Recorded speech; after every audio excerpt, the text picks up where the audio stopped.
Good afternoon and welcome, or morning or evening, no matter where you are in the world. I'd like to present to you today Chapter 12, Principles of Marketing. For this chapter, we're going to be learning about marketing channels and delivering customer value. Okay. Now, when we see marketing channels, we want to look at the purpose. Why are we learning marketing channels? For the purpose of delivering customer value. Those two to go together, so don't just put those as separate, but those two to go together. Okay. Now, we now arrive at the third marketing tool, distribution. Okay. Now, let me just minimize that. Okay, so I just want to have this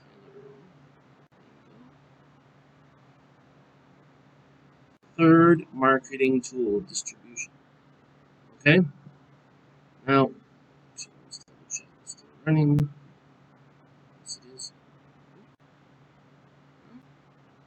Yes. Okay. So, sure. Now, firms rarely work alone in creating value for customers and building profitable customer relationships. Instead, there are a single link in the larger supply chain and marketing channel.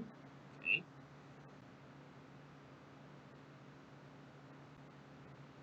So what do we have? A larger supply chain and a marketing channel. As such, an individual firm's success depends on not only how well it performed, but also how well its entire marketing channel competes with competitors' channels, that is. To be good at customer relationship management, otherwise you might have heard of CRM, that's what that is. A company must also be good at partner relationship management. For the partners, those are the supply chain, those are your suppliers, those are your partners. In the loose sense, not as in literally partners in a business, but those are the people that you are working with to get supply, okay? Thus, loosely they use the word partner. And the first part of the chapter explores the nature of marketing channels. Okay, so we want to know the nature of marketing channels. And then the marketer's channel design and management decisions. We then examine physical distribution or logistics. Okay. That is an area that it is growing dramatically. Importance and sophistication. Why? Once we have a global marketplace, we have to find a way of distributing goods. Shipping goods, well, distribution would be not quite the correct term, but shipping goods either by air or by sea. Okay. Now, if it's in the country, that would also be by land as well. Okay. Now, in the next chapter, we'll look, for next week, we'll look at more closely at two major channel intermediaries, which is retailers and wholesalers. Let's start by looking at the company whose groundbreaking customer-centered distribution strategy took it to the top of its industry. So what are we looking at? Groundbreaking customer-centered distribution strategy. We want to look at the main ideas here, okay? Now, Enterprise, I won't read the whole thing for you, but Enterprise, basically what they did was they found a way to make their distribution where it's more efficient, more convenient, and able to serve more customers in a more clever way. Okay, so you have more flexibility involved in it. Okay? Because it is it was more efficient because it was more flexible. Okay, those are some things to think about. I'd like you to read it on your own. All right. Now, let's talk. That's the introduction to the chapter. Okay, just to get kind of like getting the car warmed up in the wintertime. Just get the idea. Now, keep in mind we've got 5 objectives for this chapter, okay? Now, for the first objective, we want to explain why companies use marketing channels. We want to discuss the functions of the channel perform, the functions that the channels perform. Okay, that is the supply chains and the value delivery network, and the nature and importance of marketing channels. Okay. Now, for objective 2, we want to discuss how channel members interact and how they organize and perform the work of the channel. Okay?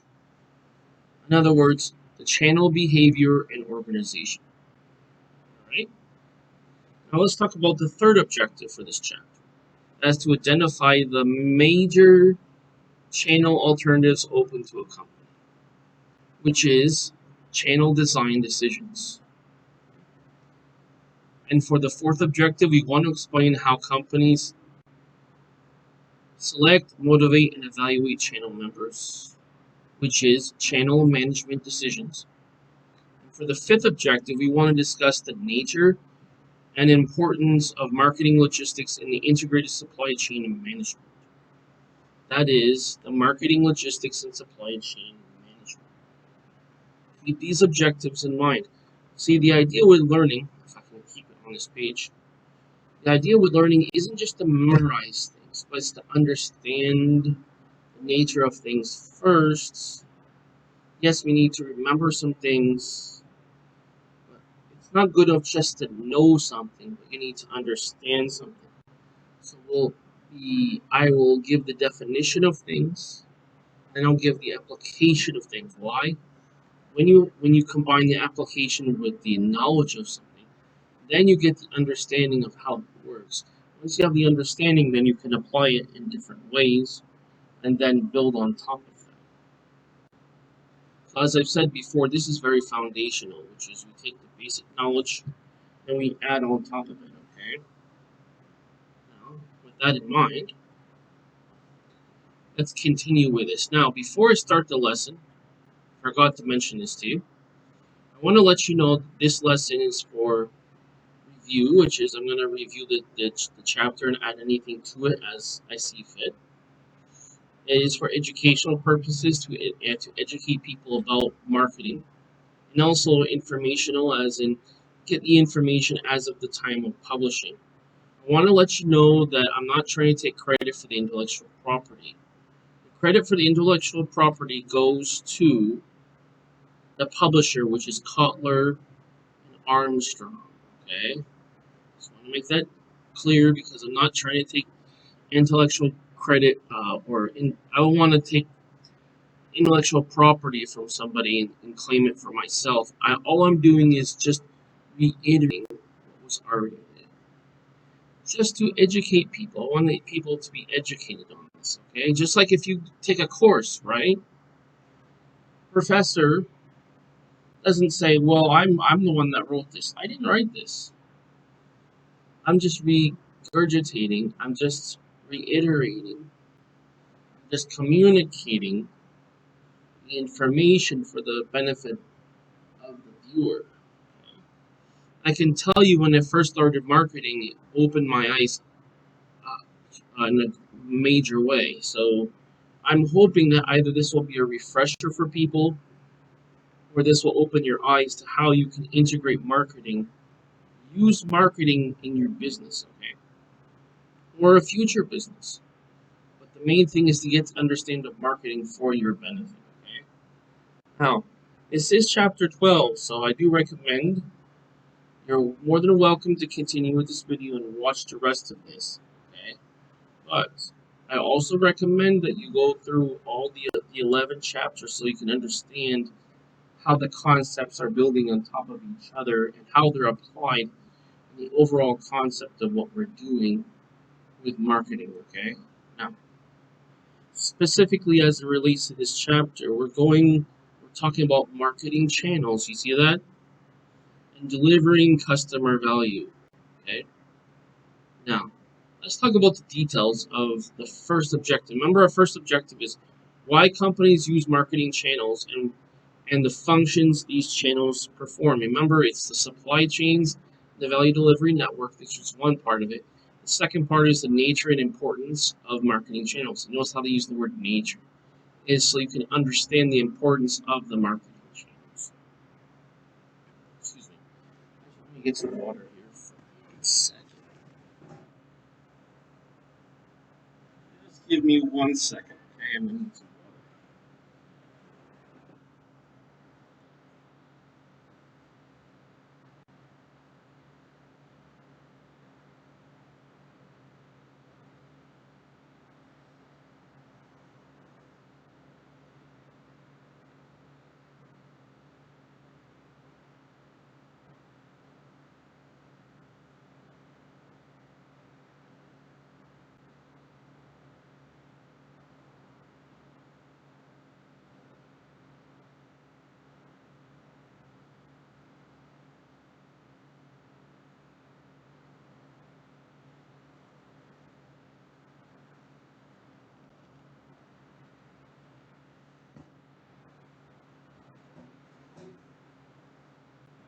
Now, let's talk about. Alright, thanks for the wait there. Just had to get some water from the refrigerator there. There's a water dispenser. Ice. I put some water and ice in this water bottle. And I keep the water nice and warm. Not warm. Yeah, not nice and warm. Nice and cold.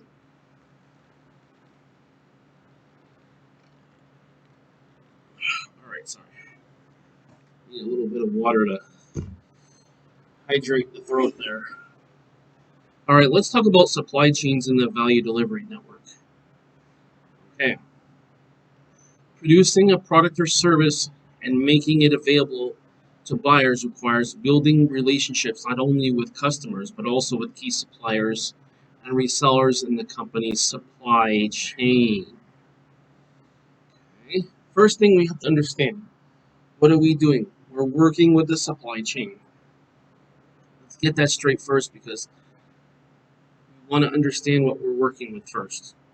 The supply chain consists of upstream and downstream partners. Now, this is kind of a fancy way of saying it's coming from suppliers, both from the origin and also from the sales part. The supplier basic, or we could say from the originator. Let's, for example, the person who has all the materials and the person who's producing the product. Now with the service, it's basically the person who provides the service and any other equipment that's associated with getting the service functional. So mainly the equipment to get the service functional.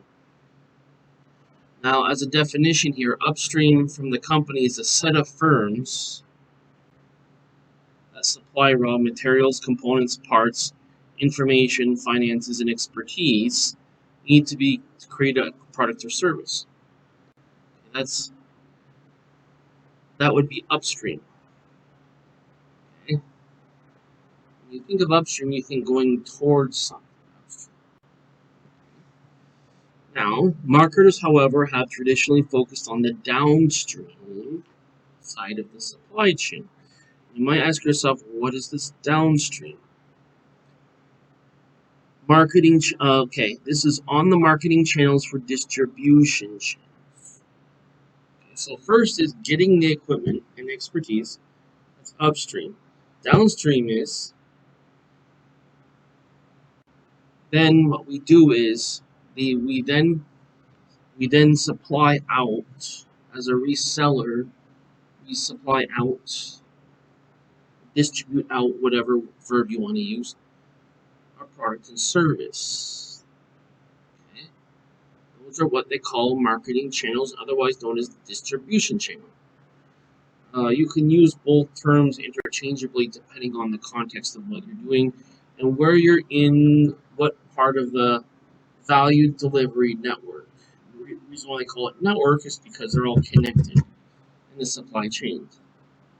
Supply chain is basically like the supply, and the delivery network is the actual execution of the product or service, meaning making the product or making and providing the product and service. Now, downstream marketing channel partners such as wholesalers and such as wholesalers and retailers, form a vital connection between the firm and the customers. Why? Because you can't just provide something just like this. If someone, suppose I'm going to do a service, okay? I go to Staples, I go to whatever company.com to buy a laptop, right? With the accessories, right? That would be upstream. Okay? For this, I'm just using a simple example with the service, okay? I get the equipment, but getting the equipment is not enough. I actually need to use the equipment to provide the service, you see? Just like if you get the finished product from the manufacturer, from the plant, etc., you gotta take that and then you need to sell it. So you essentially be the wholesaler in that chain. Then you would resell it to the retailer. See, you're not buying this for yourself. You're buying in very large bulks amount, such as hundreds of thousands to hundreds of thousands or more of the same unit of product. You see what I'm saying? Now, when it comes to services, that's on the product. And when we talk to services, we're talking about also one to many. And that's basically using the same equipment to distribute it out through a communication channel, such as the internet, things like that, or even a physical location, such as a school, brick and mortar school. The term supply chain may be too limited. It takes a make and sell view of the business. So we'll start off, it's okay to start off with a simple idea of it first, so we get it down, and then we can add upon it in a foundational way. It suggests that raw materials, productive inputs, and factory capacity should serve as a starting product for market planning. Okay. A better term would be demand chain, okay? Because it suggests that sense and respond view of the market. So sense and respond. So basically, sense is what is the demand of the market. Respond is what is the supply. Okay. Because respond is always in relation to something else. Demand is always in relation to supply. You can have all the demand that you want, but if you don't have the supply, you can't provide the product or service. So that's called the sense and respond view of the market. Under this view, planning starts by identifying the needs of the target customer. So, marketing point of view, it's under the category of demand, which is first to understand demand. We need to under this view, we're planning the starts by identifying the needs of the customers. So, what are the needs of the customers? To which a company responds. See, needs, which is essentially demand. Then it responds by organizing chain of resources to and activates with the goal of creating customer value. So you can't do anything with demand or needs. So you have a demand, and demand is subdivided into needs and wants. Demand is a general term, but if we speak more specifically, talk about the needs of the customer, okay? Yet even a demand chain view of a business may be too limited because it takes a step-by-step linear view of purchase, production, consumption activities. It's very linear, but it's good as a basic idea of what it is. With the advent of the internet and other technologies, however, companies are now forming more numerous and complex relationships with other firms. For example, so what are they forming? More numerous and complex relationships with other firms. Ford manages many supply chains. Think about all the parts that it takes to create a vehicle, from radius to catalytic converters to tires to transistors. Okay. Ford also sponsors or transacts many B2B websites, meaning business to business websites, and online purchasing exchanges as the needs arise. Like Ford, many large companies today are engaged in building and managing a complex, continuously evolving value delivery network. So what's happening with the value delivery network? It's continuously evolving, meaning it's changing. Okay? Now, as we mentioned in chapter 2, that's why I mentioned if you haven't seen the other 11 chapters, in chapter 2 they talked about the value delivery network made up of the company, right? Suppliers, distributors, and ultimately customers who partner, and they have that in quotes, partner, with each other to improve the performance of the entire system. So when we break that down, we think of, okay, who has the need for reselling the company? Who's going to give the supply, the suppliers? Who's going to distribute or bring the actual equipment or goods to retail, that's distributors. Okay. Then also we need to make sure all of that corresponds with what the end user or the customer themselves are looking to buy. Because even you can have all these things you purchase along those lines, but then wholesaler buys something that the customer doesn't want, it's a waste. For example, in making and marketing, just one of the many models for the global market says Ford Escape Hybrid. Ford manages a huge network of people within Ford, plus thousands of suppliers and dealers outside the company who work together to effectively give final customers the most fuel-efficient SUV in the market. Now, just as a reiteration, the chapter focuses on the marketing channels and the downstream side of value delivery network. Okay, so what is it? Downstream side of the value delivery network. We examine major questions concerning marketing channels, such as what is the nature of marketing channels? Why are they important? Okay, this is chapter 2. How do channels interact and organize with the work of the channel? What problems do the companies face in designing and managing the channels? Okay. These are questions that if you don't know the answer, I would recommend you review chapter 2. What role do physical distribution and supply chain management play in attracting and satisfying customers? Now, in the next chapter, in addition to what we're going to talk about now, we'll talk more in depth about marketing channel issues from the viewpoint of retailers and wholesalers. So here we're looking at a broader view of it. Now, for purpose of definition, I'd like to talk about a couple key terms. First one is called the value delivery network. Now, remember that the value delivery network is a network composed of the company, suppliers, distributors, and ultimately customers who partner with each other to improve the performance of the entire system, delivering customer value. Don't forget that. This is the idea, this is the larger view. Okay? Now, supply chain is just part of the value delivery. See what I'm saying? You get the larger part, and you get the little bit smaller part, and then you get the even smaller part. You become more and more specific to who the value is created for. Now let's talk about the nature and importance of marketing channels. Few producers sell their goods directly to final users. Instead, most use intermediaries to bring their products to market. They try to forge a marketing channel or distribution, otherwise known as a distribution channel. So in terms of marketing, they call it a distribution channel. And by the way, the idea of distribution channel is a multifaceted, multi-aspect concept because it does relate to marketing.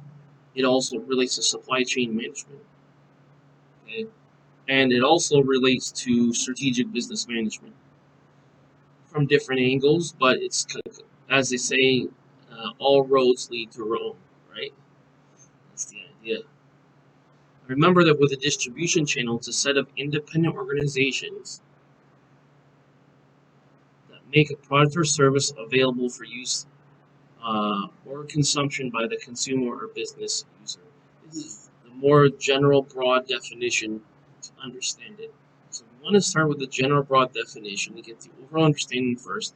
Then once we have that, we have the frame, we have otherwise known as the frameworks. We can fill in the blanks from there. Now, a company's channel decisions directly affect every other marketing decision. Okay? This is why it matters. Pricing depends on whether the company works with national discount chains, uses high quality specialty stores, or sells directly to consumers via the web. The firm's sales force and communication decision depends on how much persuasion, training, motivation, and support its channel partners need. Whether a company develops or acquires certain new products may depend on how these products fit the capabilities of channel partners.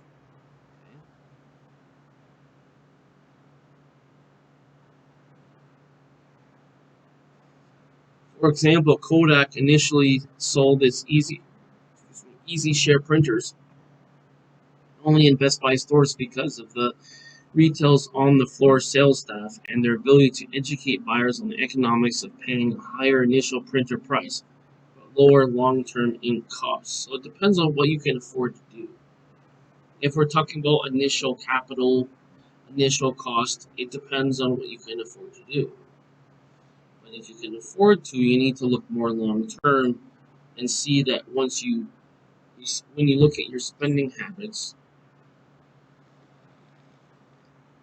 you can see that if you're going to purchase X amount anyway, you might as well just purchase it in this way because this will be a cheaper rate and thus in the long term be cheaper than purchasing each one individually, but in the long run costing more. Now, companies often pay too little attention to distribution channels, sometimes with damaging results. In contrast, many companies have used imaginative distribution systems to gain a competitive advantage. So, how do you gain a competitive advantage? By imaginative distribution systems to gain a competitive advantage. Why? Because you're doing something better than your competition. Enterprise revolutionized the car rental business by setting up airport rental offices. Apple returned the rental music business on its head by selling music for the iPod via the internet on iTunes, and FedEx creative and imposing distribution system made it a leader in express delivery. So, just want to reiterate something. Marketing channel for distribution channel.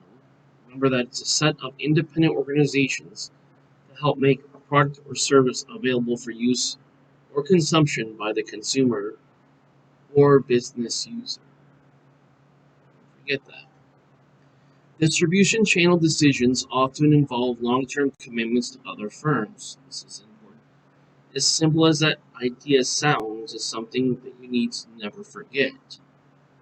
For example, companies such as Ford, McDonald's, or HP can easily change their advertising, pricing, and promotion programs. They scrap old products and introduce new ones as markets demand. Yes, you have to follow the trends and offer what is in demand at the time. You need to pay attention to the demand of the market. Okay? When they set up distribution channels through contracts with franchisees, independent dealers, large retailers that cannot readily replace these channels with company-owned stores or websites if the conditions change. Therefore, management, this is how we're going to do it. Management must design its channels carefully with an eye on both tomorrow's likely settings, selling environment, and today's. So this is kind of beyond the scope of this chapter, but one of the ways that they avoid such an issue, and this is more logistics than it is marketing, but it is tied to logistics and marketing. So in a separate, different lecture, I'm going to be talking more about logistics because it's so important, especially when we're dealing international markets and international business, is that we have a concept called just in time. Okay, this is kind of a bonus I'm putting in.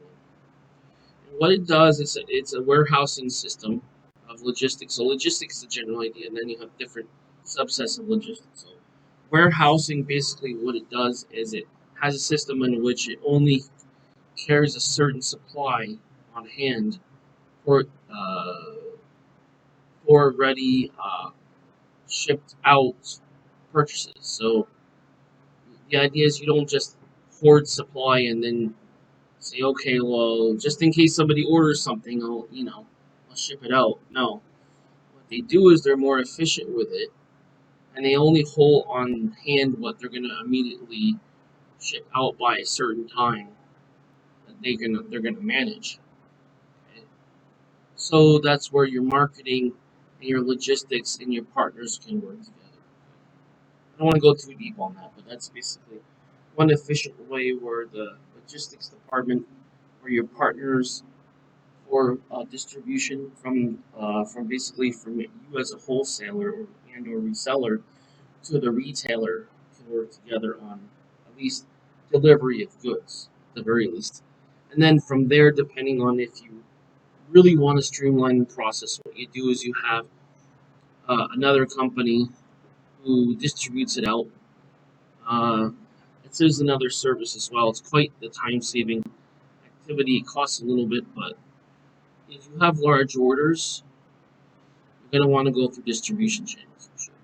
Now, what some companies do is they do the distribution themselves. So what they'll do is they say, okay, well, we're in North America, we would like to sell items to Asia, to Europe, South America, Africa, Australia, etc. Right? So what they'll say is, okay, what we'll do is if we're a large enough company or a famous enough brand with a branch over in that part of the world, they'll have a company already there, their own office, and they'll take all the supply from customs and they'll distribute it out to whatever customers who buy those, such as your retail customers. Okay. Now, let's talk about how channel members add value. Why do producers give some of the selling jobs to channel partners? Okay.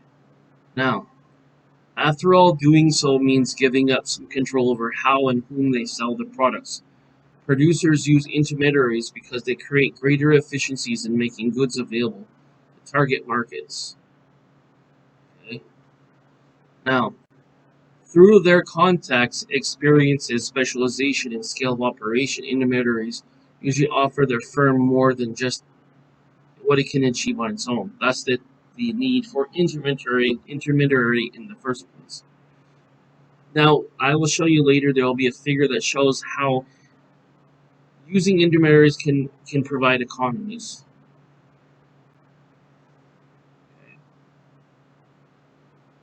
Now, what we have with that is we have an example of three manufacturers, each using direct marketing to reach their customers. Okay. Now, the system requires 9 direct contacts, for example, or X amount of direct contacts.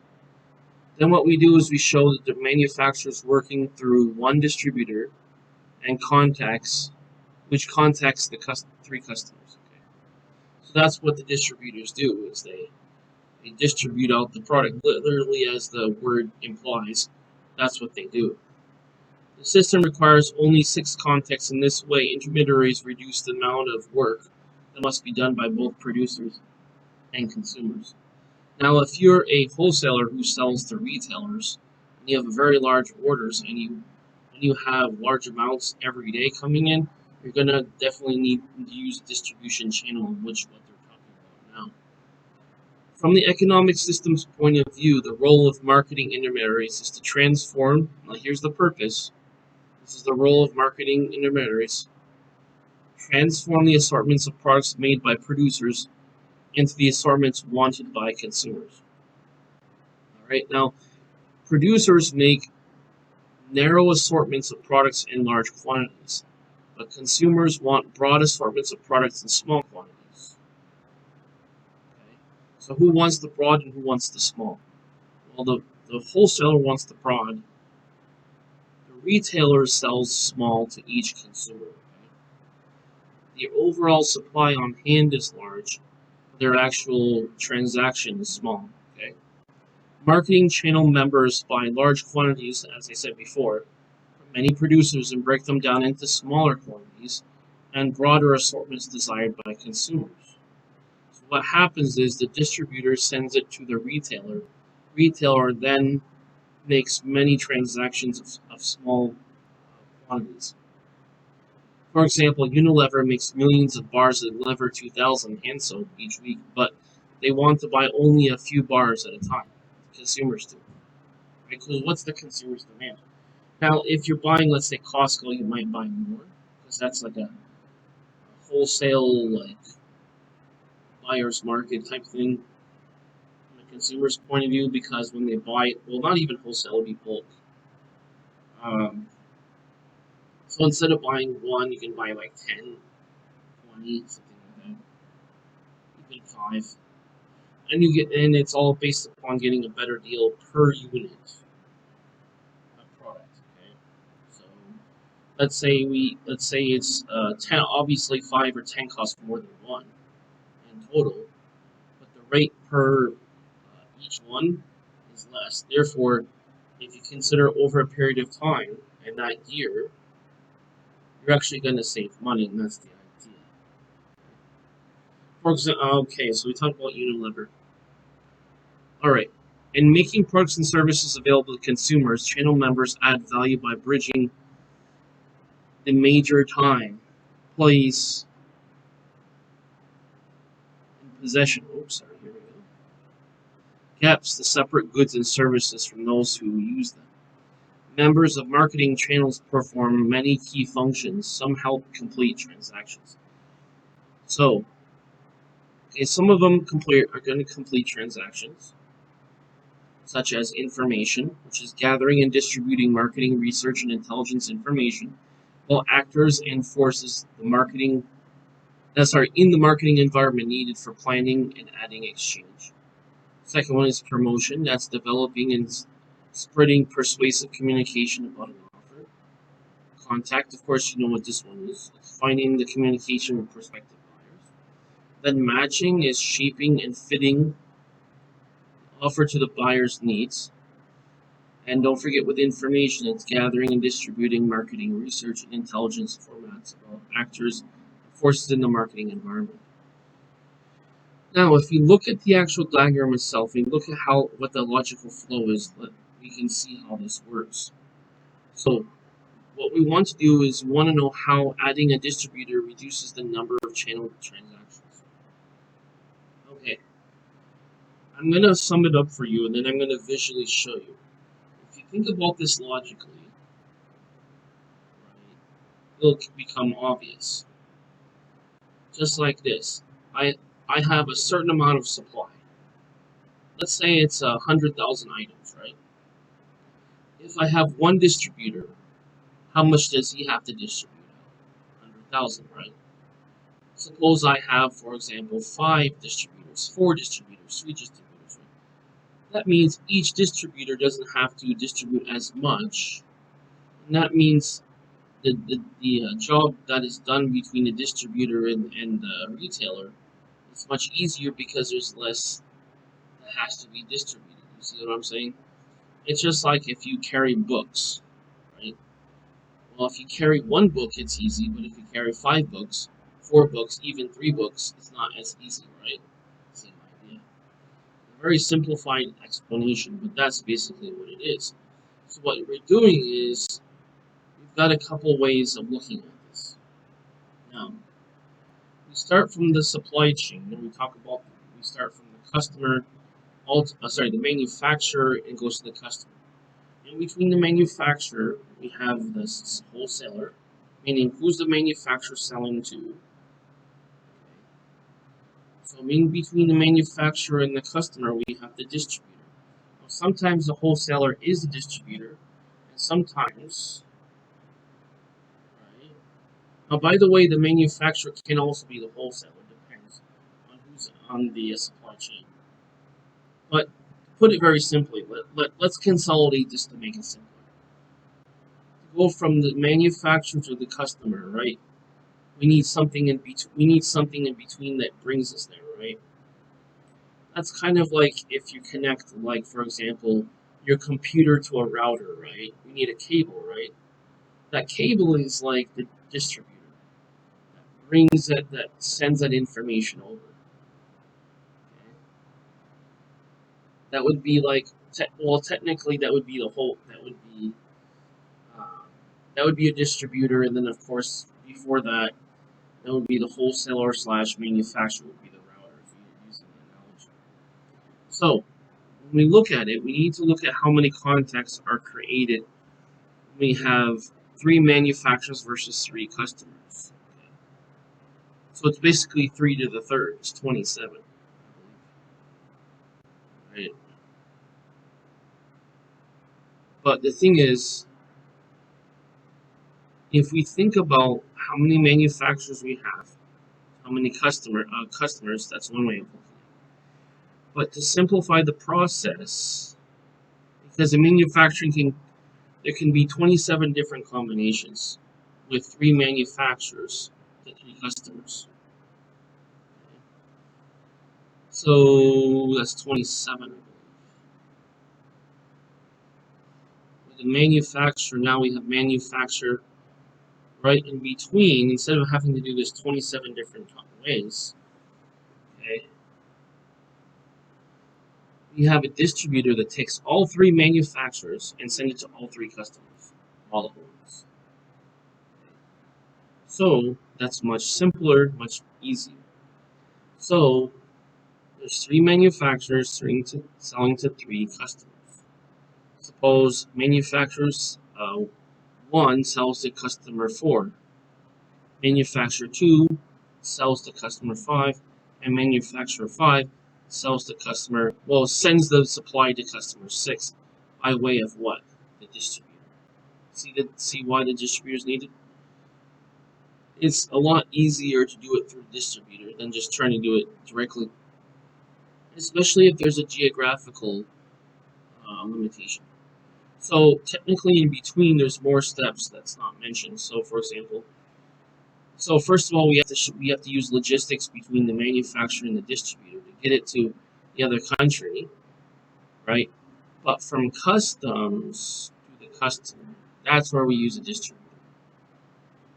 Meaning, once it's already arrived, and then we want to get to the customer, that's when we use the distributor. But yes, in terms of technically, there's a fourth person, which is logistics. Now, the distributor does logistics between the distributor and the customer, but between the manufacturer and the distributor, you have a logistics company that does that, in terms of the shipping. Just get the idea first, okay? You see why there's a need for a distributor. Now, let's talk about some other things with this. We also need to consider the negotiation as part of this process, which is reach an agreement on the price and other terms of the offer so the ownership or possession can be transformed. Others can help fulfill the completed transaction, which is the physical distribution. We have the physical distribution, which is obviously transporting and storing the goods. So that's logistics, right? One is the transportation. The other part of logistics The other part of logistics is warehousing, because warehousing is a temporary storage. Have somewhere in a certain place, because your delivery systems, right, are going to be limited to how much they can store. So in between in the physical distribution, technically you have logistical transportation systems, and then you have the warehousing systems. Okay. Like I said, it's going a little bit beyond the scope of this chapter and possibly even this book. But I want you to see the process, okay? Because it says transporting and storing. Okay? Storing is what? Warehousing. Why we need warehousing? Because um, maybe it won't be shipped out depending on when it is received. Depends on other customs and other factors. You may not be able to ship it out the same day, so it may need a day or two or whatever to ship it out. That's the purpose of our warehousing, which is the storing of goods. Then we have the financing, of course, which is acquiring and using funds to cover the cost of the channel work. It's pretty straightforward. Then we have something called risk taking, which is assuming the risk of carrying out the channel work. I think the biggest thing, because the financing is pretty straightforward. I mean, you don't even can technically, before you even do anything, financing actually has to happen before you do anything else. Because you have to finance it before it even works. And after or actually technically, even before financing, we could consider before, during, and maybe even after the risk taking, because we think about how much is it a risk to finance it, to do the operation, to finance it. Then in between, what is the risk if anything happens, and then after, what is the risk in terms of if things didn't go right, and the processes and or certain things, if there was any returns or other issues relating to sales or other returns. The question is not whether the functions need to be performed, of course they must be, but rather who will perform them. Because you have to consider um, how you're going to complete your objective. In what way will you do it? How do you want to do it? Do you understand what I'm saying? Now, to the extent the manufacturer performs the functions, the costs will go up, and therefore the prices must be higher. When some of the functions are shifted to intermediaries, the producer's costs and prices may be lower. Excuse me, but the intermediaries must charge more to cover the costs of the work. In dividing the work of the channel, the various functions should be assigned to the channel members that can add the most value for the costs. Okay? Now, that's what we need to consider. Because if you think about it, just little common sense, right? Little basic stuff. How the first question is, how will it be done? I mean, I hate to use the word assuming, but with the presupposition that this is financially viable, then the question becomes, how will we do it? Okay, well, all right. So we look at our suppliers. Who's supplying you? Okay, well, we look at the. There's other, and by the way, there's other steps in between. There's QA, there's random sampling, there's transportation network, and then there's terms on delivery, terms on between the manufacturer slash seller, manufacturer slash supplier to the shipping port. What's the cost? Remember we talked about FOB? Is there a cost there? Okay. Or is it already in it? What is the terms of the sale? Okay. And then what is the terms of shipping it out? Do we have all the paperwork involved filled out? Okay. So a lot of that stuff has to already be considered and figured out before it gets shipped out. You don't just go and ship something out without a customs declaration, without considering other things as part of the customs declaration, such as the value of the items, etc. So, yeah, I used to do this trade business, so this is how I know a lot of this stuff already. But as a broader view, it's okay just to see. Okay, we want to go from A to B. How do we do it? Okay. Use a distributor, okay, but don't forget other things too. Now, it is possible that, for example, the supplier slash manufacturer, they may do the logistics for you, as I mentioned before. But you also need to consider how you want to go from A to B, just in general. All right. Now, for purpose of definition, let's talk about three terms. Number one is the channel level. Channel levels, a layer of intermediaries that performs some work in bringing the product and its ownership closer to the final buyer. This is a very general term. This could be from sales, could be logistics, and it also could be QC in the manufacturing process.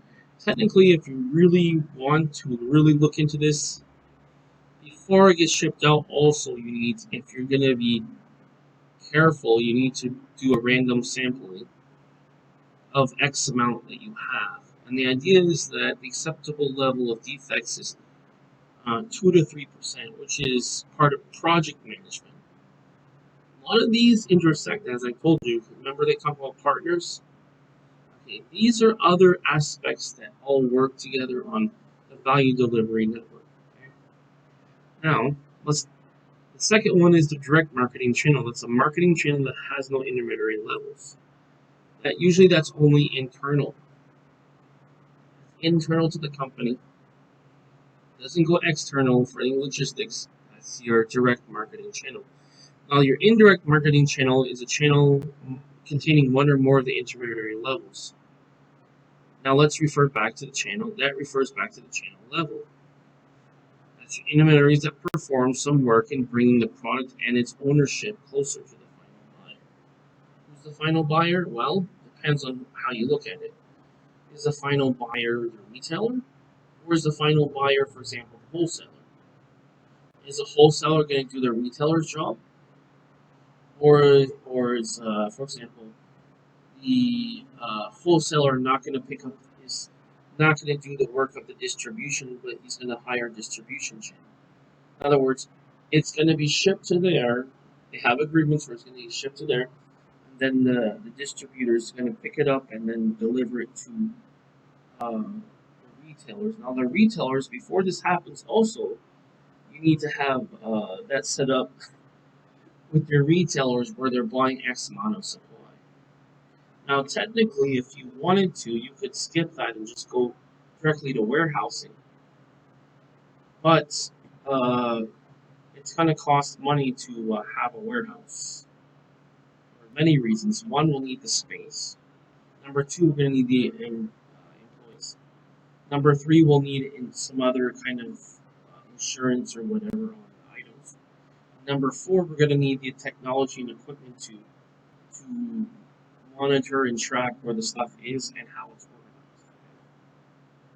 Usually they do that so not only from the shipping, they use RFID, but also for other parts of the store where it's cataloged. Okay? So that's what it is. I mean, it's kind of an overkill that I'm giving you, but basically I'm just showing you that there are steps in between. That's why they use the term partners in the value delivery network. They're all technically, because you see, the wholesaler is not buying it for himself; he's buying it for the retailer.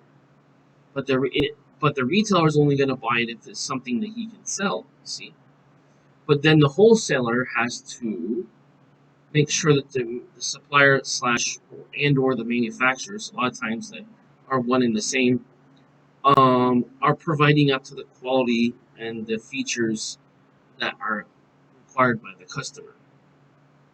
Now, let's look at the diagram here. Let's look at the logical flow of how this works. This is called consumer business marketing channels. So, we start off with having a producer, which is basically your manufacturer. And so, there's different channels, okay? There's two sets of three channels. First, you have the customer marketing channels, and the other one is the business marketing channels. The customer marketing channels, they all start off with a producer. First one goes directly to consumer. Okay. For example, just like this. Suppose I buy on a website that sells items. Like that would be technically an intermediary.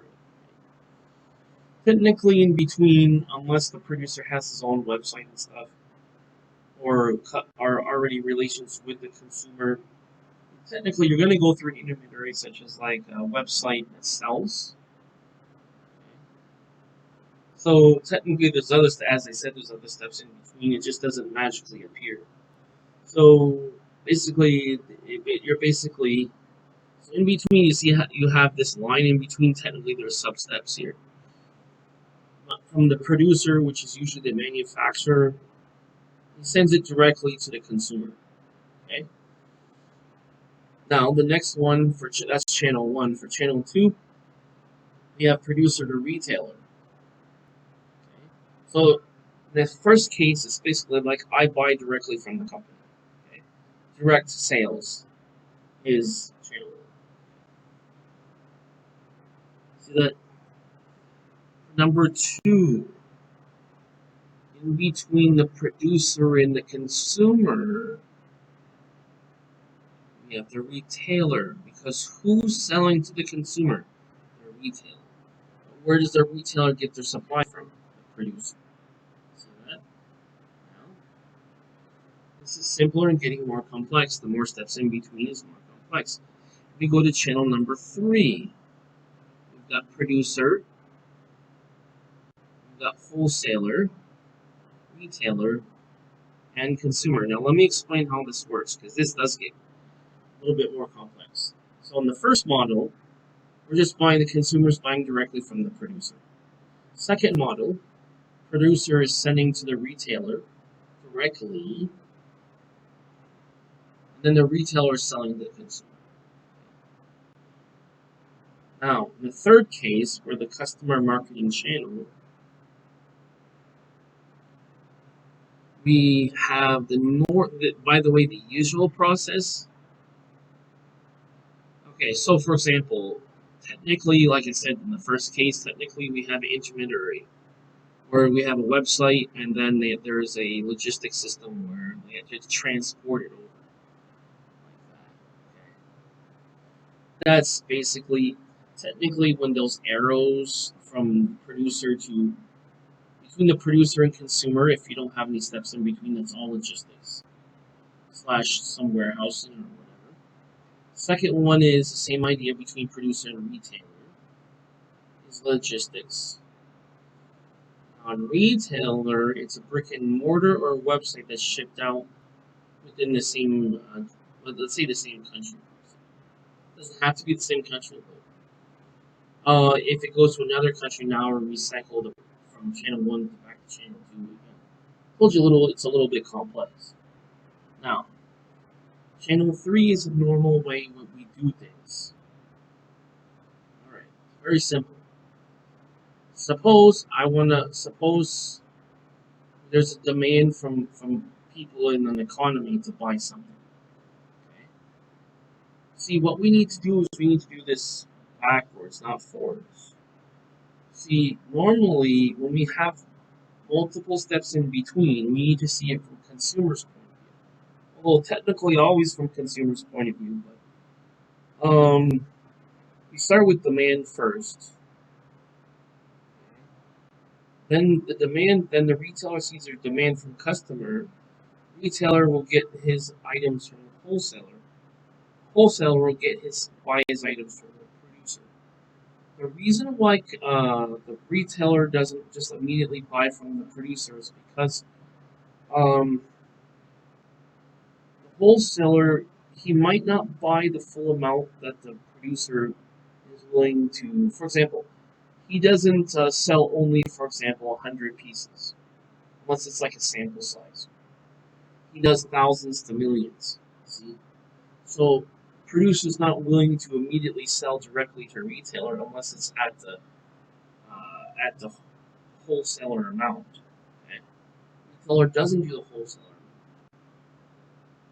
because, as we said before, between wholesaler and retailer, we have a distribution channel. So that wholesaler has multiple retailers. You understand what I'm saying?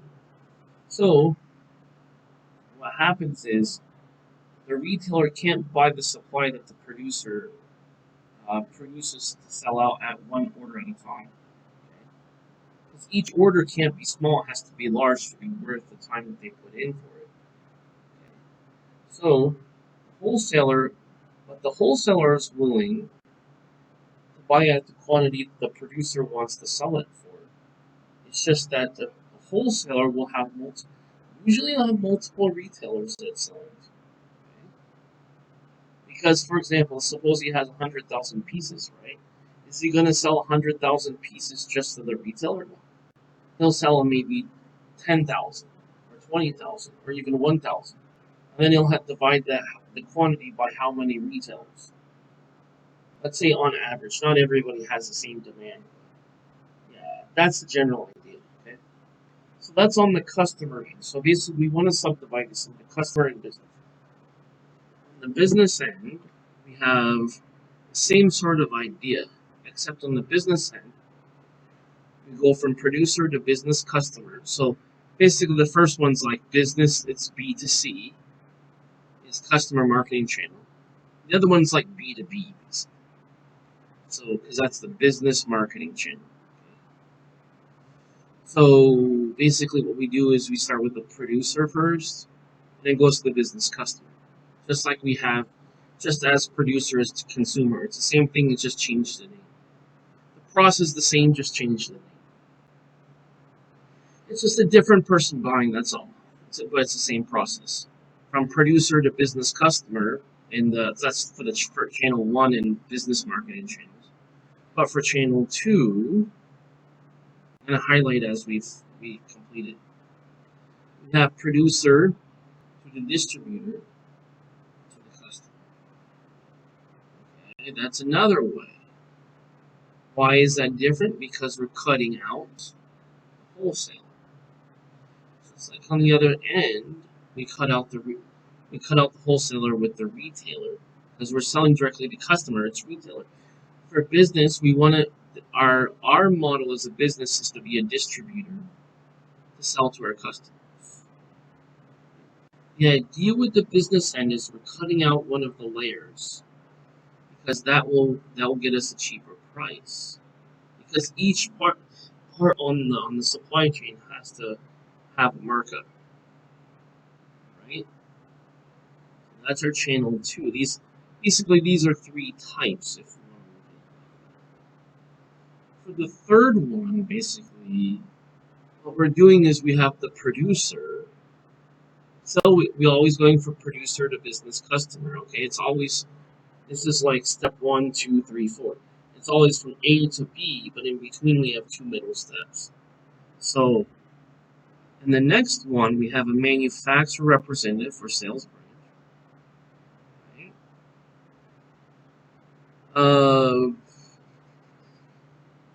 So the producer can be the producers of the raw materials. That is, producer can be 2 things. It can be producers of raw materials, or it can be the manufacturer themselves. It can be either one, depending on how you look at it. Well, it depends on how it's done. That is. Then, from the producer of the raw materials, we have manufacturer representative or sales branch. That is basically the supplier. Oftentimes, to save money, the supplier is also the manufacturer. So, if the supplier is not the manufacturer, then the producer is the manufacturer, goes to the trading company. Then the distributor is what's called a reseller. Technically, they're both resellers because reseller, by definition, relates back to the originator. Okay. Then after we have manufacturer representative or sales branch. So it's either manufacturer or sales. When they say sales, they're referring to trading company, otherwise known as a supplier. Well, supplier can be either one, technically, as it relates to a distributor or as it relates to a wholesaler. It can either be a manufacturer or a trading company. Because a wholesaler's job, he's not in the business of producing things, he's in the business of buying and selling. Understand? Now, once a manufacturer representative sales branch has items, they're going to sell to a distributor. The distributor's idea is they're going to sell to as many businesses as possible in larger amounts. Business customer says, I'm going to have larger amounts that I buy. Okay. Business customer can be retailer, can be whole. Business customer can be any number of things depending on how they want to do their channels. Okay. So as I said, technically after this, there's other steps, and there's steps in between in terms of the operational end of it. So it can be quite complex. Now let's talk about the behavior and organization of these channels. As I've already explained this, that's what it is. Remember, we have customer and business. Are we doing it for a customer end, which is small end, retail end, meaning each transaction is smaller for the retailer? or business end, each transaction is larger. So business to business could be you're selling business, customer could be selling to another business, or they could be selling to another customer. This actually has two options when we're talking about business marketing channels. Can be B2B or B2C. Now with the customer marketing channel, remember it's B2C because it's business directly to the end user at the end is the consumer. Okay. The reason why I say for the second business marketing channel is B2B is because you're selling you're either selling it for resale to another reseller, or what you're doing is you're selling to a business who needs those materials, finished product or whatever. Okay, so it's either the materials to make something or the material to finish product for making a product or even a service.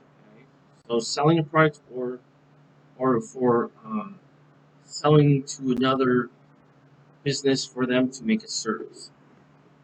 See that? So that's what that is. Now, in terms of the behavior and organization, distribution channels are more than simple collections of firms tied together by various flows. Okay? It's more than that. That's like sort of surface level. They are complex behavioral systems in which people and companies interact to accomplish individual company and channel goals. Think about that for a second, right?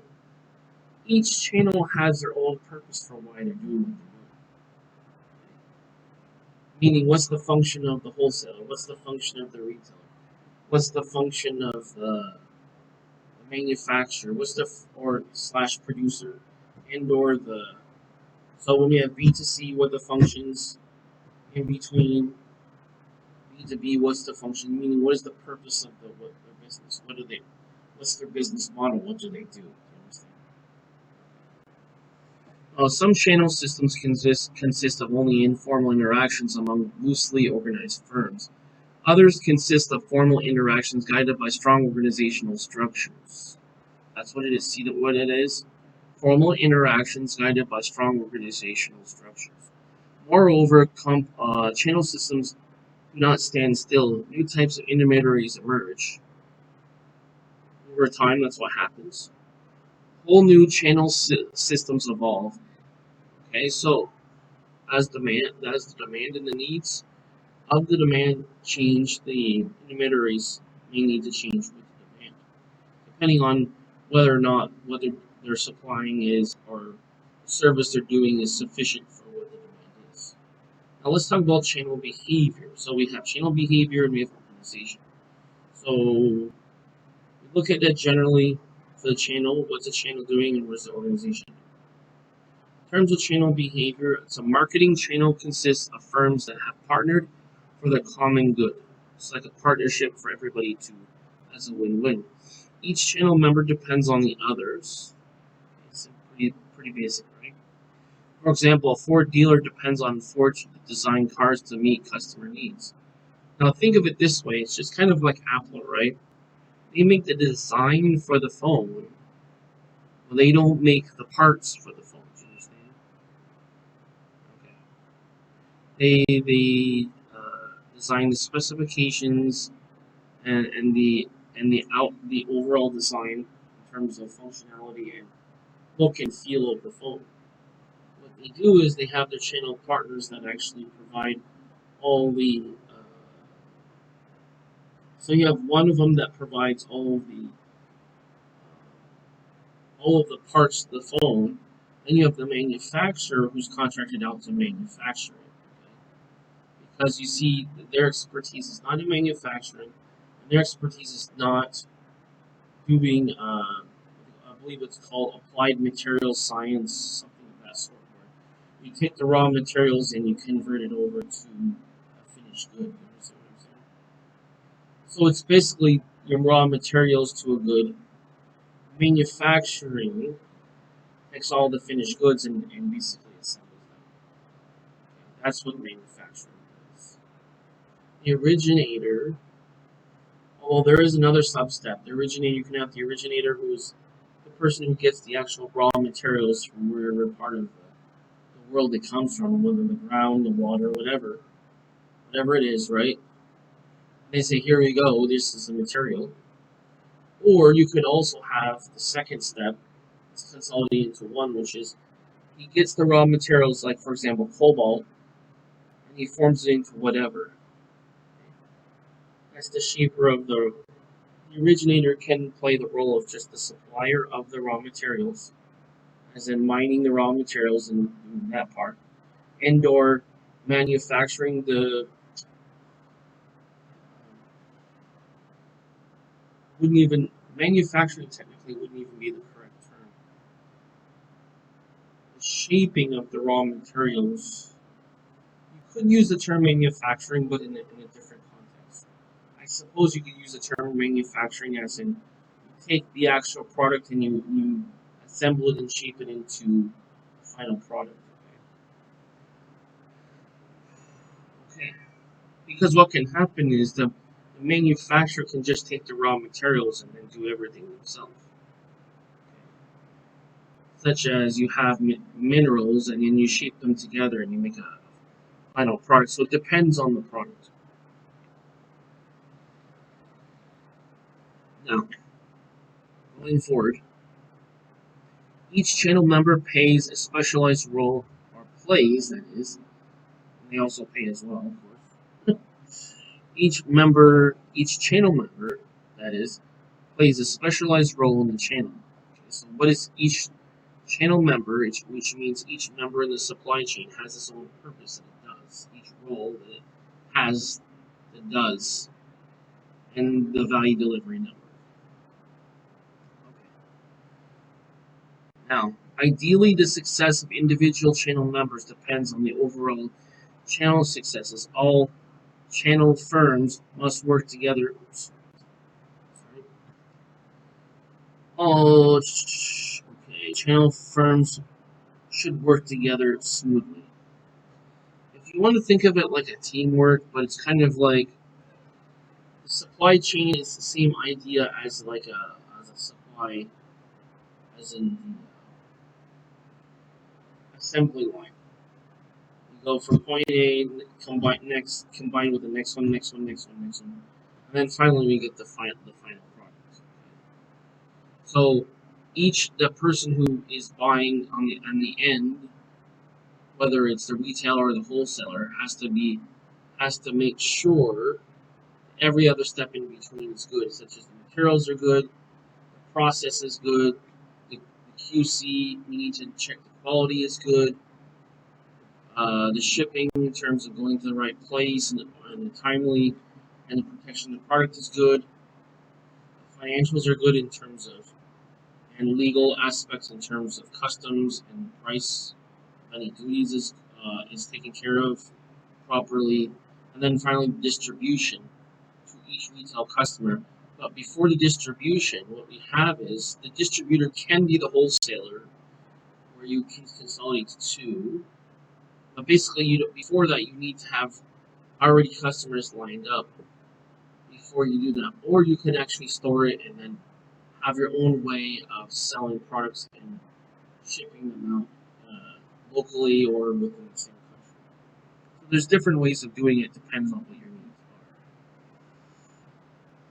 are. Now they should understand and accept their roles, coordinate their activities, and cooperate to attain overall channel goals. Meaning everybody in the supply chain needs to be taken care of. Everything in the supply chain needs to work. It's just like parts to a car, right? Every part in a car needs to work, right? Just like if you're walking, right? You can't just take one step and say, okay, I'm already there. No, one foot in front of the other, right? One mile at a time, one street at a time. See, each part in between matters to get to the overall goal. Now, let's talk about a definition, a term that we should define here, and this is called a channel conflict. That is disagreements among marketing channel members on goals, roles, and rewards. Basically, who should do what and for what rewards. Well, this is the term. This is the term. So basically, what you do is you start off with the person who's going to be acquiring the product either for distribution or all the way at the end. You need to make sure everything in between works. Now, a common way to understand this is if you are a reseller, not a supplier, but let's say you buy from the supplier and you're the wholesaler, for example. Right? You want to make sure the materials are good from the originator, the producer of the materials is good, right, from the originator. You need to make sure the manufacturing process is good in terms of quality control or QC. You need to make sure that the terms are, make sure the terms, all this stuff has to be, and the financials, by the way, in terms of sale, has to be in advance. Also in advance, also we need to know other things too. And then we need to check quality of things in terms of QC and the manufacturing process before it's shipped out. Okay? And that's done by what's called random sampling. So what you'll do is you'll take X amount of items. Let's say for every 100 items, you'll look for, let's say, randomly. Just I'll randomly test this one, randomly test that one. Not in any particular order. The idea is that you shouldn't have more than 2 or 3 out of 100 that are defective. Okay. Also, that's also good when you work with the manufacturer to communicate such things because they want to make sure in advance they can actually do a QC themselves, an internal audit, and make sure that all those items are good and they can present that as some sort of evidence or show that they have. Okay, so that's where we're working together on that. Also, by the way, there are some intermediaries. So when we talk about this general term intermediaries, it's referring to people who do a job for another person in between to fulfill a goal. Let's say from point A to point B. That's intermediary as a general term. There are certain people that what they do is that's all they do is they check certain things. Like, for example, you can't be there in person, so you pay somebody to do a QC on the products. So you say, okay, I'm going to do a QC, and meaning quality control. When I say QC, by the way, I'm referring to quality control, which is random sampling of the products to make sure everything is up to the standard, specifications, etc. You can do that, and also there's a combination of things that these innovators can do, as I kind of mentioned earlier. But yes, you can actually hire people to do certain things that normally you would have to be in person to do yourself, or a video conference, or whatever the medium is. Okay. Now, so the idea for long-term success, not only for business relationships, but also for repeat business, and especially because the idea from the suppliers and the manufacturer's point of view is they want to have a larger and larger order each time that they order, and usually that's everyone. Okay, so the idea is we want to get it straight the first time, so that way they'll have confidence and actually order more. What normally happens actually is a person who's interested in such product, they'll say, okay, first they'll go themselves or pay somebody to go there, take a sample. If it's something they need to buy, let's say it's a netbook, what they used to call the mini laptops. I don't know if they still sell them. It's kind of convenient. It was even smaller, I think. Maybe it's the same, a little bit smaller than like a tablet. And they would just buy one or test out one there. Okay? So let's say, okay, that one works fine. We do a random sampling, that's fine. Okay? And or both, depending on what the procedure is. And then they'll say, okay, I'll buy like 10 of them. And what the reason for that is for marketing purposes, which is called testing the market, and to see how well something sells. Okay? What they'll do is they say, okay, you bought 10.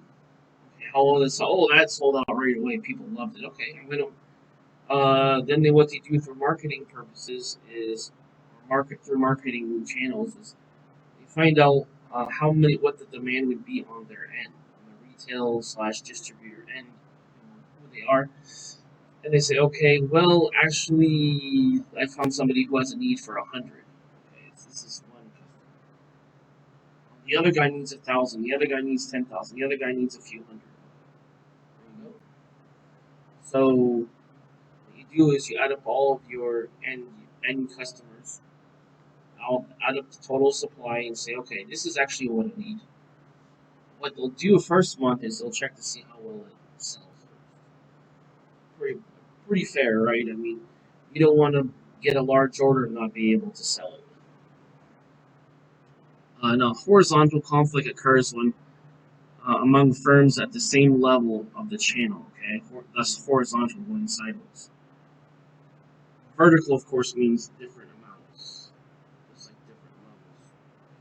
For instance, Ford dealers in Chicago might complain that other dealers in the city steal sales from them by pricing too low for advertising outside of the assigned territories. Holiday Inn franchisees might complain about Holiday Inn operators overcharging guests or giving poor service, hurting the overall Holiday Inn image. This is people when horizontal, that's basically people who are in the same niche as you, usually. Now, with vertical conflict in the channel, the conflicts between this is between different levels of the channel. Okay, that's vertical. Is even more common. In recent years, for example, Burger King has had a steady stream of conflicts with its franchisees dealers over everything from increased ad spending and offensive ads to the prices and changes of the cheeseburgers. Okay, so remember something: horizontal, the people who are at the same level in terms of what you're doing, they're doing exactly the same thing as you. Horizontal, they're in different levels of the chain. Okay, so it depends on the type, depends on the business. Okay, so it depends. Okay, so you could have each level. But what the level below is having a problem with the next level above it, or any ones above it. Okay?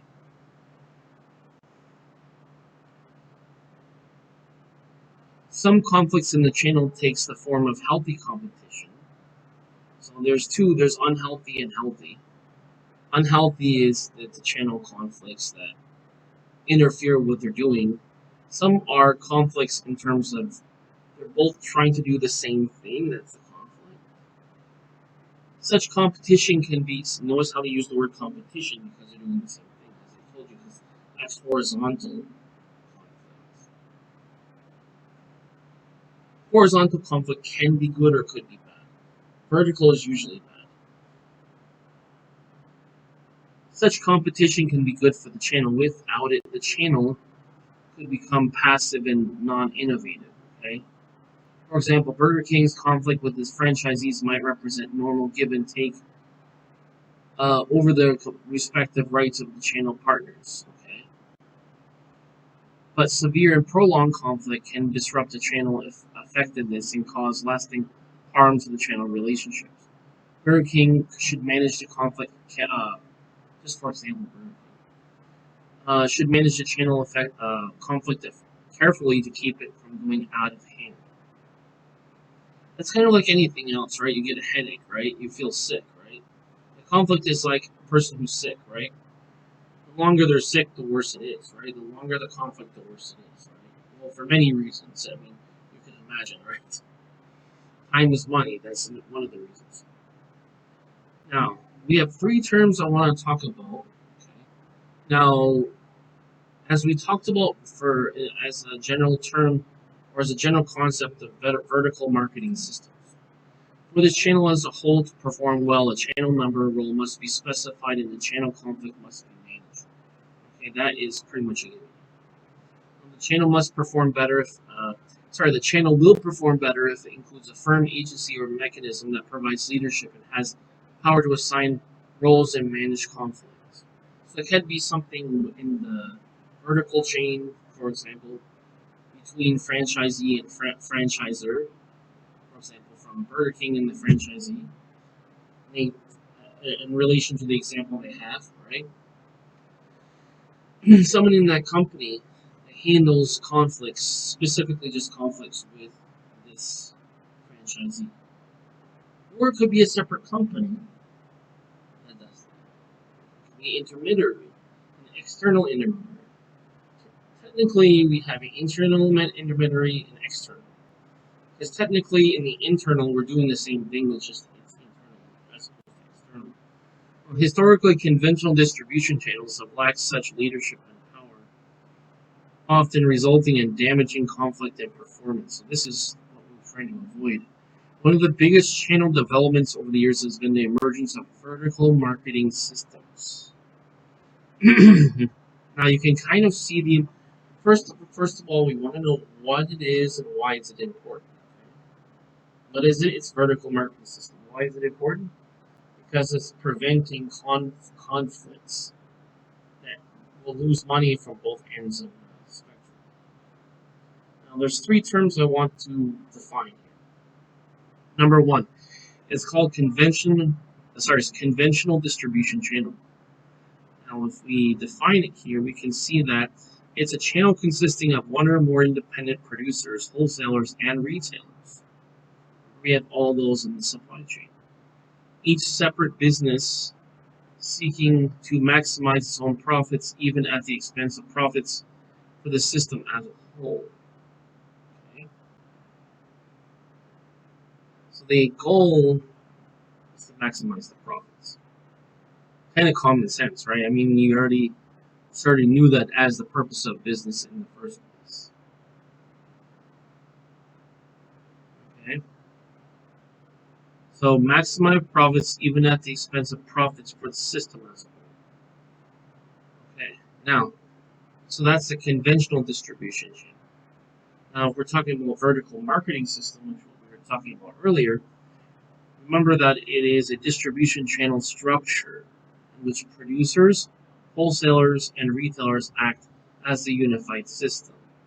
One channel member owns the others, has contacts with them, has so much power that they'll has so much power that they'll cooperate. They're all basically dependent upon each other. For the franchisor to have their business viable long term, they have to be able to effectively carry out the functions of their value delivery network in the vertical marketing system as a whole. Okay, so the idea is they want to maximize profitability from both ends, and well, the idea in general is to maximize profitability, but they want to make sure everybody is served in that value delivery network, and specifically in that supply chain. Now, when we're talking about corporate VMS or corporate vertical marketing system, we're talking about a vertical marketing system that combines successive stages of production, distributes under a single ownership, and channel leadership is established through common ownership. As far as how this is applied, it will depend upon what kind of business we're dealing with. The example they have is a good example because it's easier to understand that if we're talking about a franchise. So basically, just in case you don't know how that works, a franchise is a business. It's a business model in which a company sells rights to use the name and sell its products to customers. So it's mainly the name that's valuable from a marketing standpoint. Because people already know a famous name like McDonald's, Burger King, whatever.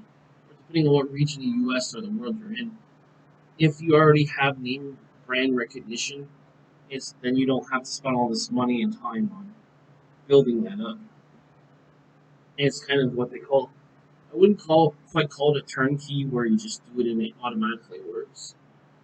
But it saves lots of time because there's already a name brand there. Okay?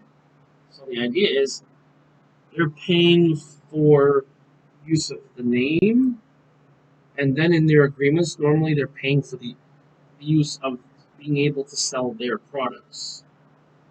So mainly it's use of the name, but also the franchisee buys the products to sell to customers. Okay? Now, let's talk about the comparison of conventional distribution channel with the vertical marketing system. Now, this is a little bit, we just take this step by step. It sounds complicated, but it's not really when we break it down. Okay. Now, we got to look at this from two angles. Okay? Number one, we we have the conventional marketing channel. You know what I mean? Okay. Now, let's look at how the chain works. As usual, we start with the producer. I mean, of course, assuming that everything is always with a presupposition that there is a demand. So on the chain, we always start with the producer, because there's the person who makes and supplies whatever it is. So on the conventional marketing channel, we have producer selling to wholesaler. The wholesaler sells to retailer. And of course, at the end of the value delivery network, we have the consumer. But with the vertical marketing system, it's not quite that simple. Well, it's more simplified, it's consolidated, but it's more complex. So in the vertical marketing system, we have the producer, wholesaler, and retailer all working together at once to make everything available to sell directly to the consumer. Notice we're not selling directly to a retailer, we're going to a consumer. So this is basically the consumer can, so in this case, this can be two ideas. It can be business to consumer, or it can be business to business. The consumer is just a general term for people in a market who consume product or service. Okay, so that's a general term for consumer. So basically, it can be B2B or B2C. Now, for the conventional marketing channel, that's B2C for sure, not B2B. B2B, as we talked about before. Now, I'm gonna pull this up a little bit. I remember something when we looked at this vertical marketing system. Vertical marketing system here has another fancy term for simple concept. It's simply a channel in which members of different levels, such as vertical, work together in a unified way, hence system to establish the work of a channel. So basically, all three of them, producer, wholesale, and retailer, work together to provide it directly for the consumer. Instead of going through steps, instead of the producer selling to the wholesaler, now they're all working together on the same step. So this can be models where, like, for example, just like if we went back to the example of Burger King as a franchisor, right? They produce the items, they wholesale them out, and they send them over to a retailer. Okay? They are also the retailer. They're all three. They make it, they produce it, they sell it out in large amounts, and they individually produce things as well in terms of also what the retailer does. It's kind of a different way of looking at it, but this is another way. Once we have all those three together, then we've got this, we can sell directly to the consumer. Now, let's talk about a couple definitions so we can get this straight. First one is contractual vertical marketing system, or contractual VMS. That is a vertical marketing system in which what? Independent firms of different levels of production and distribution join together through contracts. So they all have contracts together to do something. It's kind of like a team, right? You have an overall team of 3 people. So on the team, I have my producer, like you're going to do the producing, I'm going to do the wholesaling, I'm going to individually market it or whatever for as a retailer for the consumer. Okay. Now the consumer can be the customer, the end-use customer who buys in the restaurant. So that can be that can be it, or it can be the restaurant itself. Normally the consumer in this case is the restaurant. It is the customers at the restaurant itself. The retailer is the franchisee. Producer is the supplier, which can be also the wholesaler. So the wholesaler is, for example, Burger King. And Burger King can be producing something. So separate from this chain, off the chain could be other like raw materials, which is technically you could consider that as part of the being the producer. Producer has a couple layers, so producer could be subdivided into raw materials. The other one can be just one who makes it, it's a manufacturer. So it could be subdivided or both. In terms of the franchise organization, it's a contractual vertical marketing system in which the channel member, called a franchisor, links several stages of a production distribution process. Okay? So essentially, the wholesaler and producer are working together in this franchise organization. The retailer is a franchisee. The consumer itself, as an entity, is the technically you can have the consumer be, you can have another chain being like end user, which is the customer in the restaurant, or consumer can be like the restaurant and the customer. So it depends on how you do it, or it depends on how you structure it. Okay, so remember, so that's a franchisee organization. Remember, with a contractual via vertical marketing system, it's independent firms, these are like different companies at different levels of production. Okay, that would be your producer, your wholesaler, your retailer. Producer and wholesaler for sure. Those are different parts of production. Okay, uh, okay. They join together through contracts.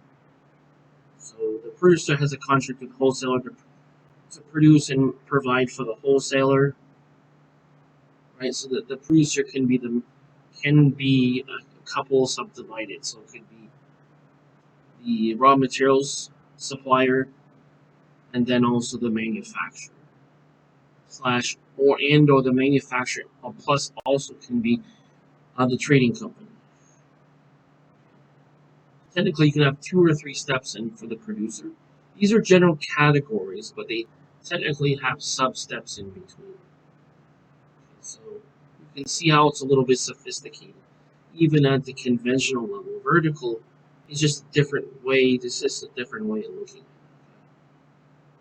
It's more with the producer. It's more like consolidated. That's a way to think of it. Okay, but the way that they work together is differently.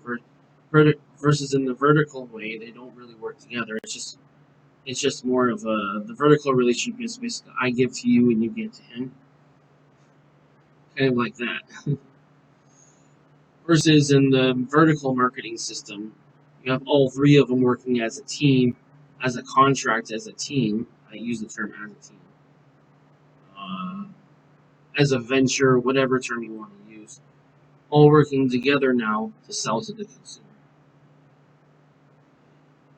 So consumer, you could say this would be, for example, the customer, retail customer. That's consumer. Depends. Okay, so let's go down here. Now we have a case example from Zara. Now Zara is a jewelry seller. Now, if you think about Zara, sorry, more than likely they don't do the manufacturing of the raw materials, as in the diamonds themselves. Uh, they actually are, for example, the wholesaler slash retailer. There could be 2 ways. Actually, technically, no, excuse me. Technically, Zara is the retailer. But in between, of course, you got the raw material producer, which is originator plus the manufacturer. And then in this, so different business models have different like structures.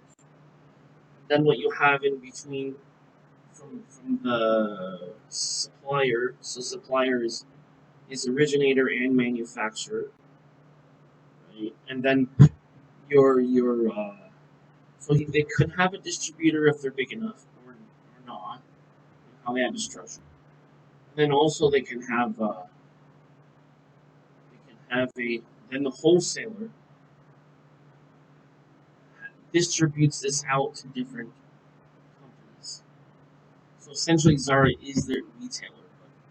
But anyway, so they don't do the actual manufacturing and stuff. They do the retail sales, and they sell diamonds and also jewelry.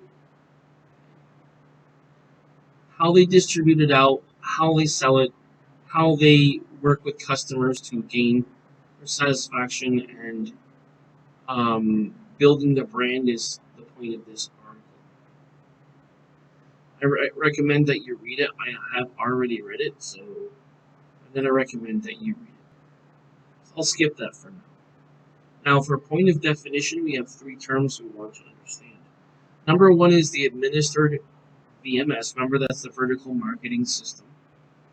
Now, remember, it's a vertical marketing system that does what? Coordinates successive stages, production, and distribution through the size and power of one of the parties. So we're going step 1, step 2, step 3, step 4, something like that. So we have successive stages of production. So if you think about this, okay, here we need to break this down to understand what we're talking about. Because this definition has multiple parts. First part is successive stages of production. Well, what is a successive stage of production? Let's get to the root of it. That would be your raw material supplier, right? Such as the smelter. If the smelter is basically they take the raw material, they bring it, they shape it into the finished products. Okay, that's called smelting, right? Otherwise, it's another. If you think of blacksmithing with metal, it's kind of like smelting, is shaping metals and other things together in certain shapes. Basically it's the process that blacksmithing does in smelting, but for different types of metals. So you have so basically in this successive stages of production, basically what you have is you have your originator, which is the raw materials provider, then you have the manufacturer who puts together or shapes the product to make it into the finished product. That's the first step. That's the first half. Second half is distribution through the size and power of the parties. So the distribution is basically from the wholesaler to the retailer. It's because the supplier, the producer, which is the supplier, and the manufacturer, the originator, that's all on the production end. And then, but in the distribution end, you have the person who's buying it, basically the reseller, that's the wholesaler. And then you go to distributor, who's if you have lots of inventory and many different customers, you use a distribution system or otherwise known as a distribution channel. And then it goes to the retailer end. Now, for a horizontal marketing system, it's a channel arrangement in which two or more companies at one level join together to follow a new marketing opportunity. You might have heard the term in business called joint venture. It's basically when you have multiple companies working together to accomplish one goal, where it's both obviously for the purpose of profitability. Now, for a multi-channel, if it's a for-profit business, that is, or for the stated goal of the organizations.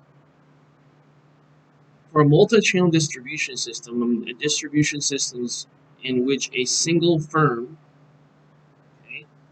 sets up two marketing channels to reach one or more marketing segments. So that depends on who your customer is. It all depends on how that's going to be done. Now, you could have like this. If, for example, going back to some basics of marketing, what we talked about earlier. Remember, we talked about in a market we have a segment and we have a niche, right?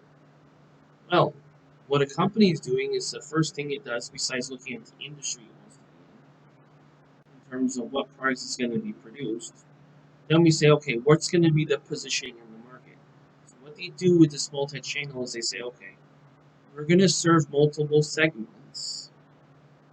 So instead of just, for example, the cheap car market, like for example, we're going to be serving, let's say, SUVs, and then the other one's going to be luxury cars. each marketing system, each marketing system is going to be serving a different niche based upon assessing which segment is going to be in initially. Okay, so basically, if we were to say it in other words, it's basically saying, okay, one marketing system team is going to be for this niche, and the other marketing system is going to be for the other niche. Right? Because they have different goals. If you compare like a luxury car to like a economy car, do you have the same goal? We have the same demographics. We don't. So we have to use different marketing channels based upon the materials, the production, transportation, the distribution, etc. They have different expectations depending on what segment and we're dealing with. Now, it could be also a different niche, but definitely a different segment. Okay? So, for example, expensive cars versus cheap cars. What type of expensive car? What type is it a luxury car or is it a race car? Cheap car, is it a compact car or is it like, for example, a mid-sized car, or even an EV car? There's different ways to do this. All right, so if you look at this here, if you look at this photo here, as the Chinese say, a picture means 1,000 words. You look at this in a grocery. It looks like in a Walmart or something. Is that a Walmart? We have a McDonald's in here. Why would McDonald's be in inside of a Walmart? Think about that for a second. The reason is simple.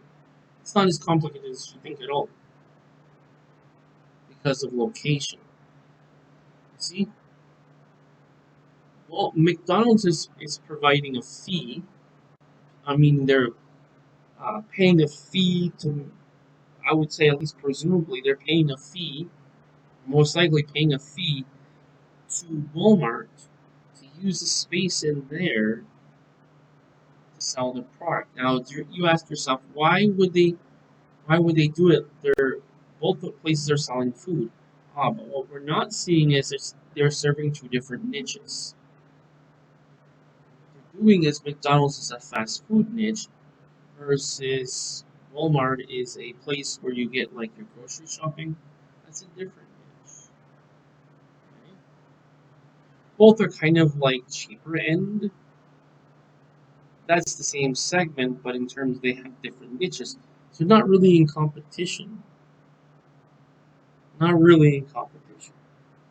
But the convenience of McDonald's is what draws people in, right? While they're there, they're shopping, buying something at Walmart. And also while they're at Walmart, oh, this is convenient to go to McDonald's, you see? See how that's a win-win? That's horizontal marketing.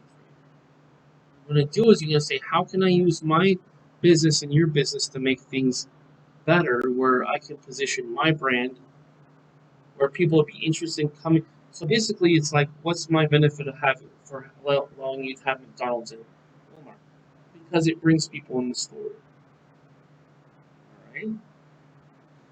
Then what's the advantage for McDonald's to be in Walmart? The advantage is that it provides a convenience for customers. See, so it's a win-win. It's a symbiotic relationship. Okay? So that's what the horizontal marketing channels are. Express versions of its restaurants in Walmart. I didn't even read this, and I just saw the blue. Walmart. McDonald's benefits from Walmart's heavy store traffic. See that? Heavy store traffic. And Walmart keeps hungry shoppers from needing to go anywhere else to eat. Why? Because if they're eating inside McDonald's, that means if they're in McDonald's, also that means they're in Walmart. While they're in McDonald's, they're going to say, okay, I'm going to eat something now, and then after that, I'm going to buy something else I need here too, because the convenience factor.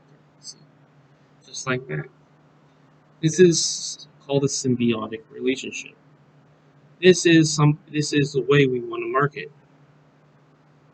You could market as your Walmart being better because you got a McDonald's in there. It is an attractive idea.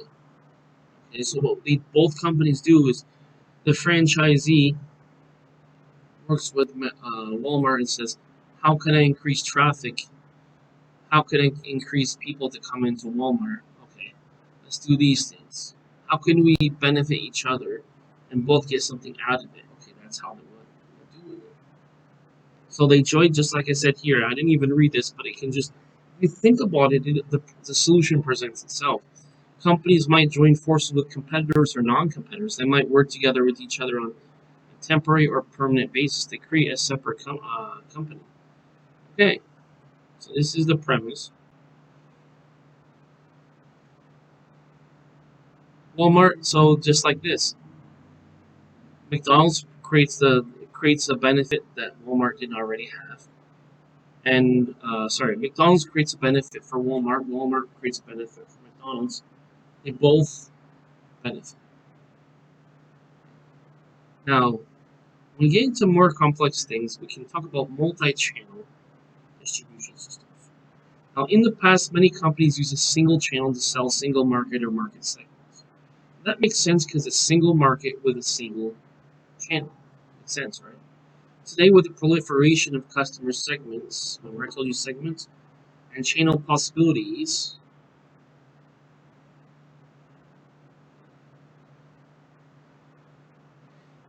more and more companies have adopted multi-channel distribution systems. Such multi-channel marketing occurs when a single firm sets up two or marketing. Here we go. Two or more marketing channels to reach one or more customer segments. The use of multi-channel systems has increased greatly in years now. Remember that this book was published in 2012, so maybe even more, or maybe a little bit less as of 2000, because now it's 2023, and that was 2012 that this was produced. So, when you look at this, basically, um, these days almost every large company and many small ones distribute through multiple channels. Remember we talked about the customer and the business ones? In the customer and business, there's different ways of getting the product distributed, ultimately distributed to the end user. Okay, so basically there's two major ways. One is you can sell this business to consumer, which is a basically brick and mortar store. We have business to business, which can be online channel. These are media channels, which is basically like physical and virtual. So physical is your brick and mortar. Virtual is your selling just online. And then each channel will focus on quantities. So for the business end, we're going to focus more on larger quantities of sales. That's business to business in terms of the business marketing channel. The other one is the customer marketing channel. Okay? So there's two different ways. It depends on who their customers are. For multi-channel distribution, John Deere sells its familiar green and yellow lawn and garden equipment to all consumers and commercial users throughout several channels, including Lowe's, home improvement stores, and online.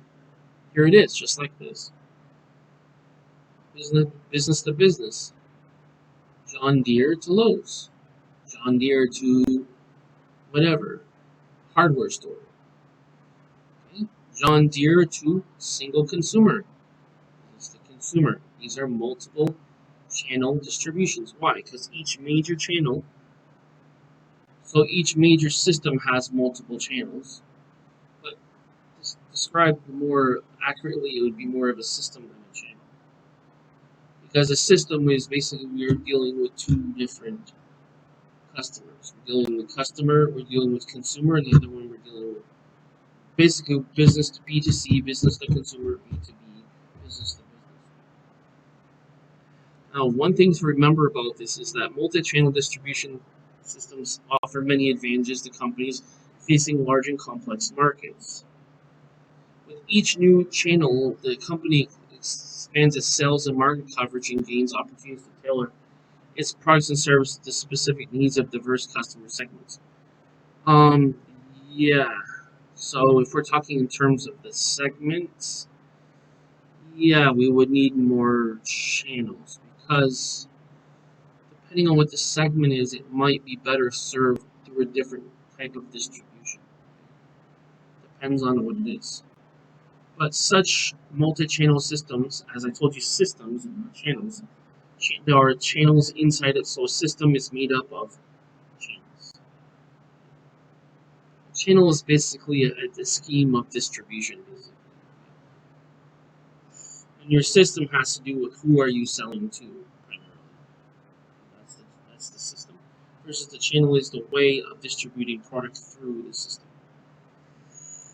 Okay, as multi-channel systems are harder to control, they generate conflict as more channels compete for customers and sales.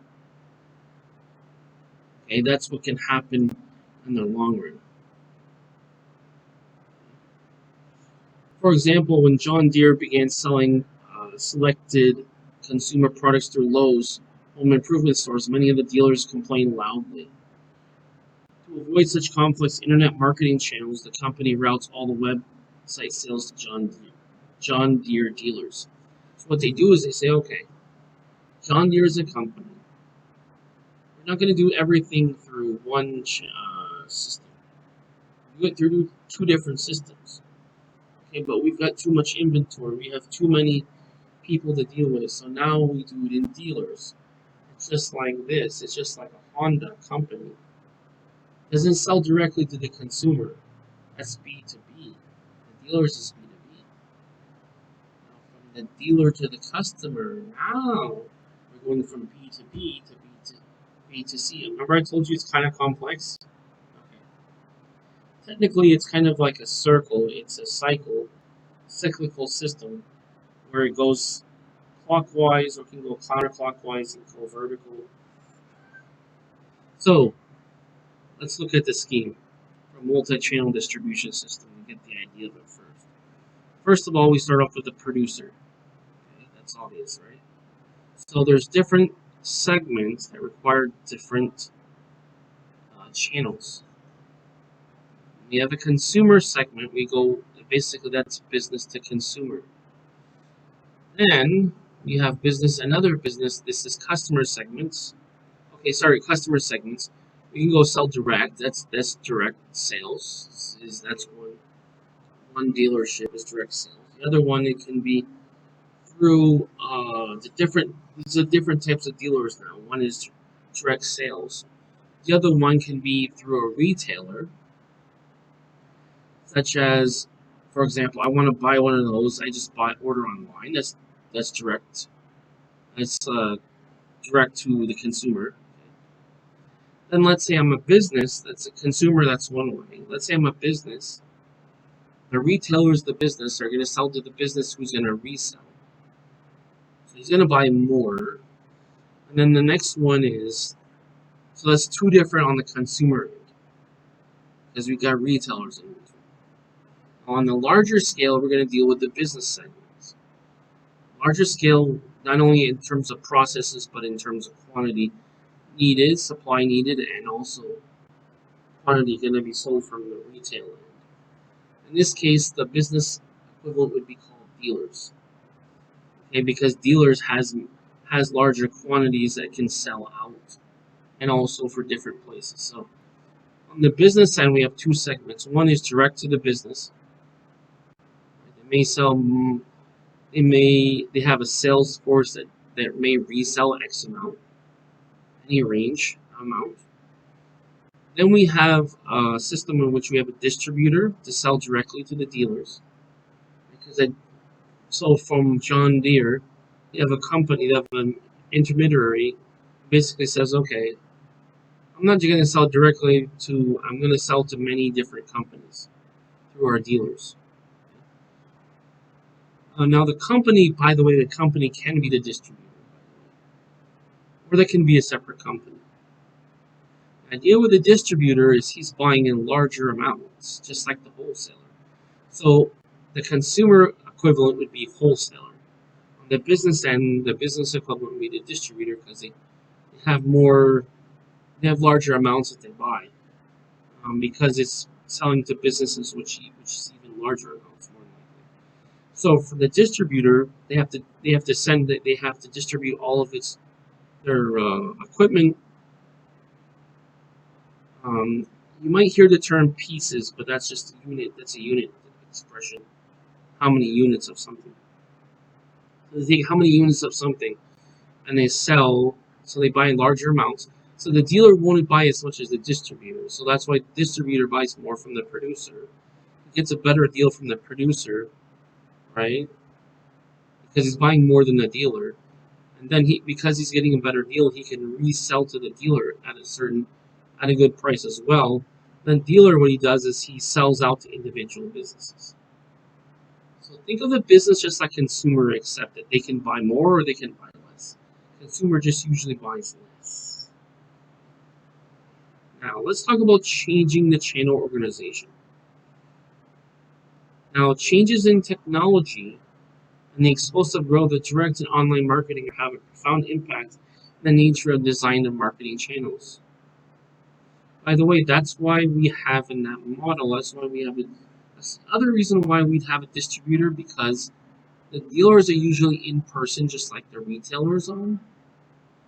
Okay?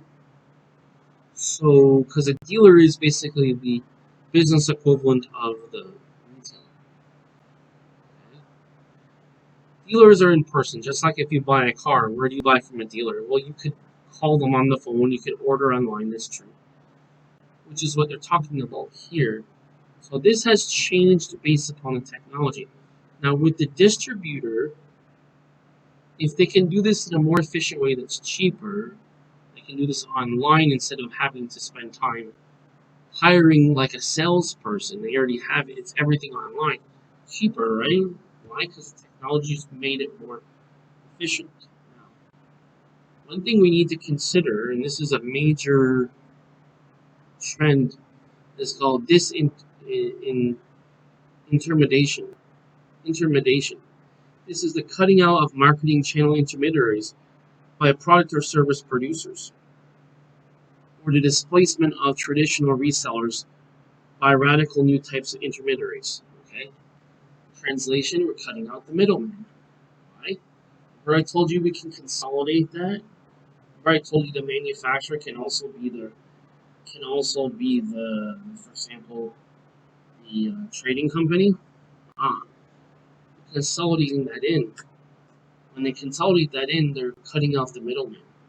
Therefore, when they cut out the middleman, right, technically you have more costs, but there's more efficiency. Therefore, when you produce more, you can actually make more money because you have increased efficiency.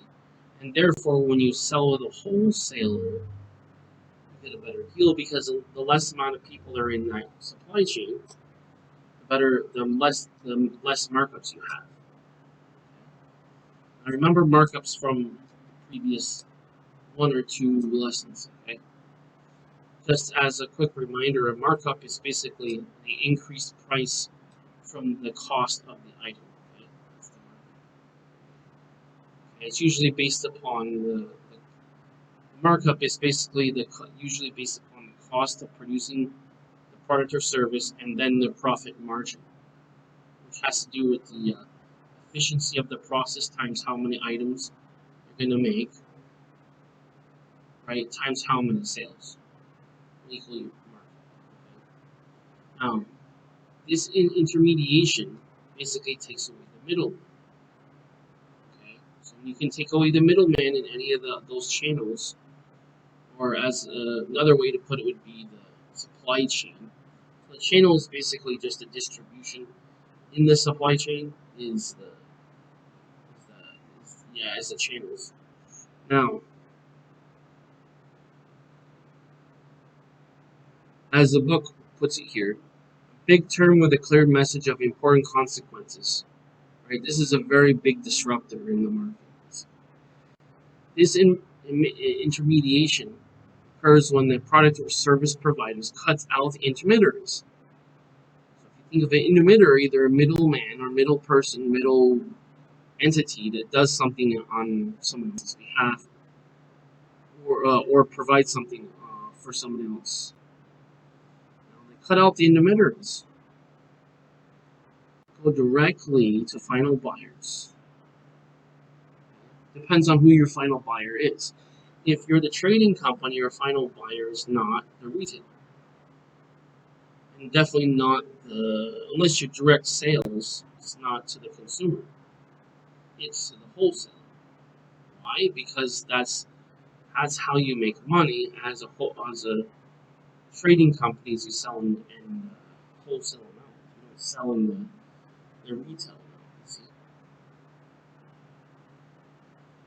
Thus, many industries, traditional intermediaries are dropping by the wayside. For example, Southwest, JetBlue, and other airlines sell directly to the buyers, cutting out travel agents from their marketing channels altogether.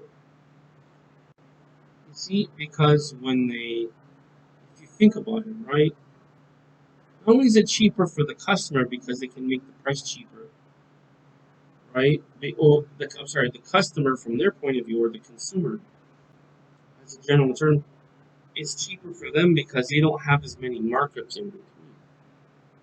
So what they do is they say, okay, here we go. We can make this cheaper for you because we're selling direct. See what I'm saying? And there's other things too as it relates to that. Each business does this, has some of the pricing schemes to be slightly different. So it depends on the demand, the seasonal demand, etc.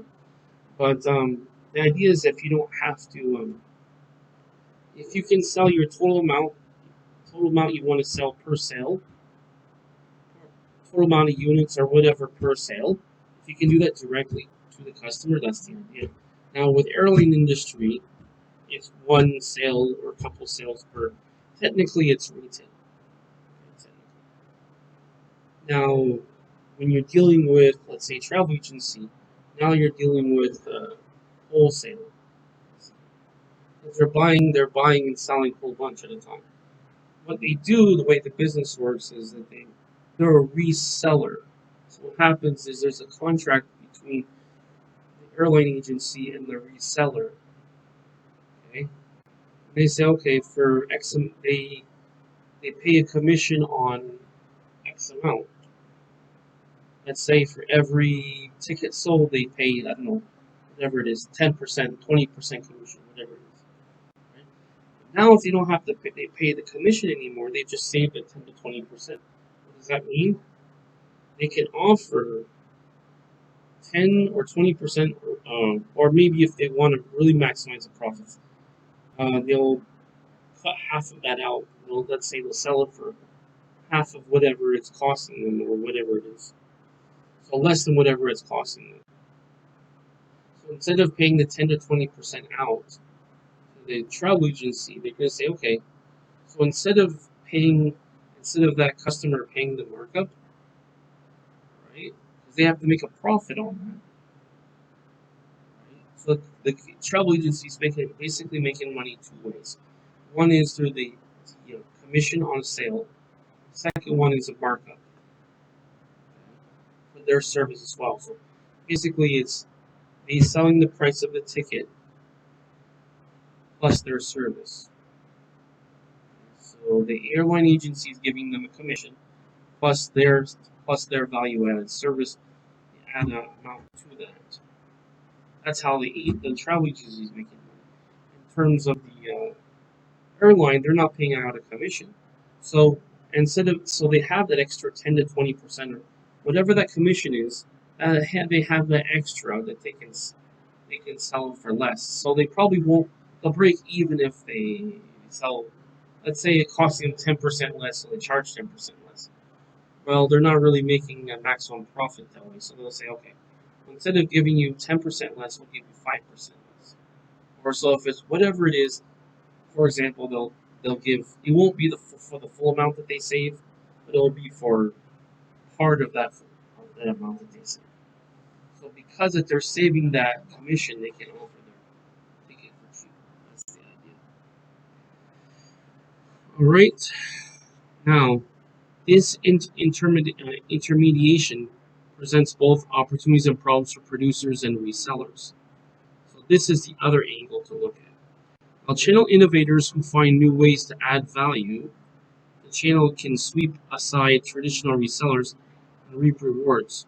In turn, traditional intermediaries must continue to innovate to avoid being swept aside, meaning they have to be able to do something of value so they'll no longer be like, so they'll still be needed, basically. Okay, so for example, if you look at, for example, whatever the, so technology basically will make something obsolete, or if they go with or they adapt to the technology, they can make themselves still relevant and needed. So before Blockbuster used to do DVD rental service, well, what about if they went away from the physical DVDs and just put everything on the website, just like Netflix? Well, same idea. They didn't adapt to the fact that people were no longer buying DVDs, and they're getting things online through Netflix, like one of their competitors, right? So they went out of business. Well, guess what? They didn't adapt. See, what happens is this is part of strategic business management. This is where marketing is strategic. So marketing makes decisions based upon the overall strategy. And that's what they mentioned, SWOT, strengths, weaknesses, opportunities, threats. So when they assess the weaknesses, so threats is their competition, opportunities what they can do extra or cumulatively or at any duration. They look at what they're good at doing, what they're not good at doing. And then their weakness can be something based upon what the threat is, because if let's say they're not doing something as well as the average of the industry, that becomes a weakness. So if your competition has a better solution, you have to adapt, and if you don't, your company goes out of business. That's what happened to Blockbuster. So what they do is they look at trends. They look at a monthly trend, they'll look at quarterly trends, and they'll look at yearly trends. This month, what happened? Okay, depending on if it was significant. Quarterly, okay, what was their overall financial performance and what was their reason for it? Was it for marketing reasons, strategic reasons, or what reasons? Even financial reasons, or even operational reasons. Yearly, what is the overall performance of the company? So, overall performance refers to the stock market valuation of the company, and also cumulative for quarterly reports, and also looking at the overall trend throughout the year. This is where I'm saying is if you can look at a trend starting, you can correct it before it rocks bottom. Just like a stock. When a stock's going up, you say that's great, I want to keep with it. But when it starts going down, you have to sell. You don't wait till it's down to almost zero to sell. You wait till it's starting to go down, and that's the same thing with companies. They didn't adapt to the technology because people had a better solution. So, okay, nobody wants DVDs anymore. They want everything in person, and they want everything online. It's much cheaper, right? Well, I mean, it's much more convenient, probably cheaper. Um, there are some little niches like you can have like in person. So the problem was, there was a better solution. Now, if you have some value-added stuff, like for example, the horizontal marketing, if you have up-to-date movies and you can have stuff for very cheap, maybe cheaper than what's online, then yeah, you could offer like a DVD rental, like what they call Redbox, something like Redbox. Okay,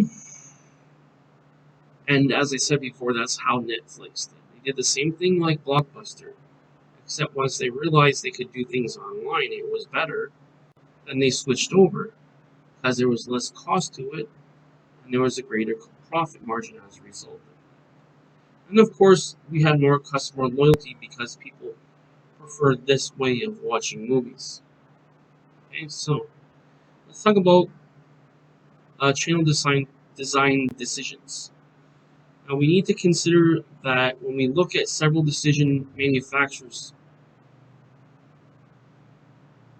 basically need to look at several channel decision manufacturers that they face. In designing marketing channels, manufacturers struggle between what is ideal and what is correct. Okay, what you would prefer versus what is the reality. A new firm with limited capital usually starts with selling a limited marketed area. You don't have the capital to sell everywhere. You have to do only what you can do, and then from there you can expand. When you expand too quickly, you're going to go out of business. A new firm with limited capital usually starts by selling in a limited market area, like I told you. Now, deciding on the best channel might not be the problem. The problem might simply be how to convince one or a few good intermediaries to handle the line. Right? For example, you don't have the capability of selling. Okay, just like this. You're a big company. You sell a lot. You're not in that same town as where that grocery store is. How do you get it from that place to the grocery store? Okay. So we need to look at the logistics. We need to look at the marketing, the logistics, and we need to look at the price, which is related to the marketing, and also in terms of the price of the overall cost of the product and logistics. How do we get all this supply out to all these people who want this supply? If successful, a new firm can branch out to new markets through existing intermediaries. Okay. But you see, the thing is, if you don't have the intermediaries and you don't have the supply, first you need the demand first, then you need the supply, then you need intermediaries to move the supply over to other customers. The idea is to serve more in the market. So what you do is you start off with the local market first, and you expand out. In smaller markets, a firm might sell directly to retailers, like I was talking about. Okay, here we go. In larger markets, it might sell through distributors. Why? There's more supply to send out. So we have to look at the geographical considerations. We have to look, and then we also have to look at the supply or the production and distribution considerations. Because it's a smaller market, it doesn't cost as much to send it out, and you don't have to produce as much. The initial investment is less, and then the cost of logistics is less in a smaller market. Larger markets, you have more supply, therefore you need more people. You need more intermediaries to send it out because each intermediary can only distribute a certain amount. Okay. Now, another way you can use an intermediary instead of going through, you can do a direct way or direct sales is through a website. You can use your website to do direct sales. Versus you can distribute the items for a distributor who you sell to, and they distribute or send it out either through logistics or through resale. Or you can circumvent that, cut out the middleman by doing direct sales. Now that's your marketing channel design you have to design, and that's based upon your distribution. Now let's concretely define marketing channel design, like I was just talking about. So as textbook would say more precisely, they would say designing effective marketing channels by analyzing customer needs, setting the channel objectives, identifying your channel alternatives, and evaluating those alternatives. So I was mostly looking at the needs and channel objectives. Alternatives is other ways, maybe a cheaper way, better way, more efficient way. Those things. Now, when we analyze the customer needs, we need to consider from the customer's point of view. So, as noted previously, marketing channels are part of an overall customer value delivery network. Each channel member and level adds to the value for the customer. Thus, designing the marketing channel starts with finding out what target consumers want from the channel. What do they want? What's their function? What do they need from the channel? Do they need a large supply or small supply? Do they need a production? Do they need a production, a distribution, or a manufacturing? Or does the customer just want convenient in-person, let's say retail? Those are different functions in the supply chain. So as part of the bigger concept, which is called the value delivery network, we have to consider which each channel member is doing in the supply chain. Okay? Now, do consumers want many add-on services also? That's the other thing is that the add-on services. We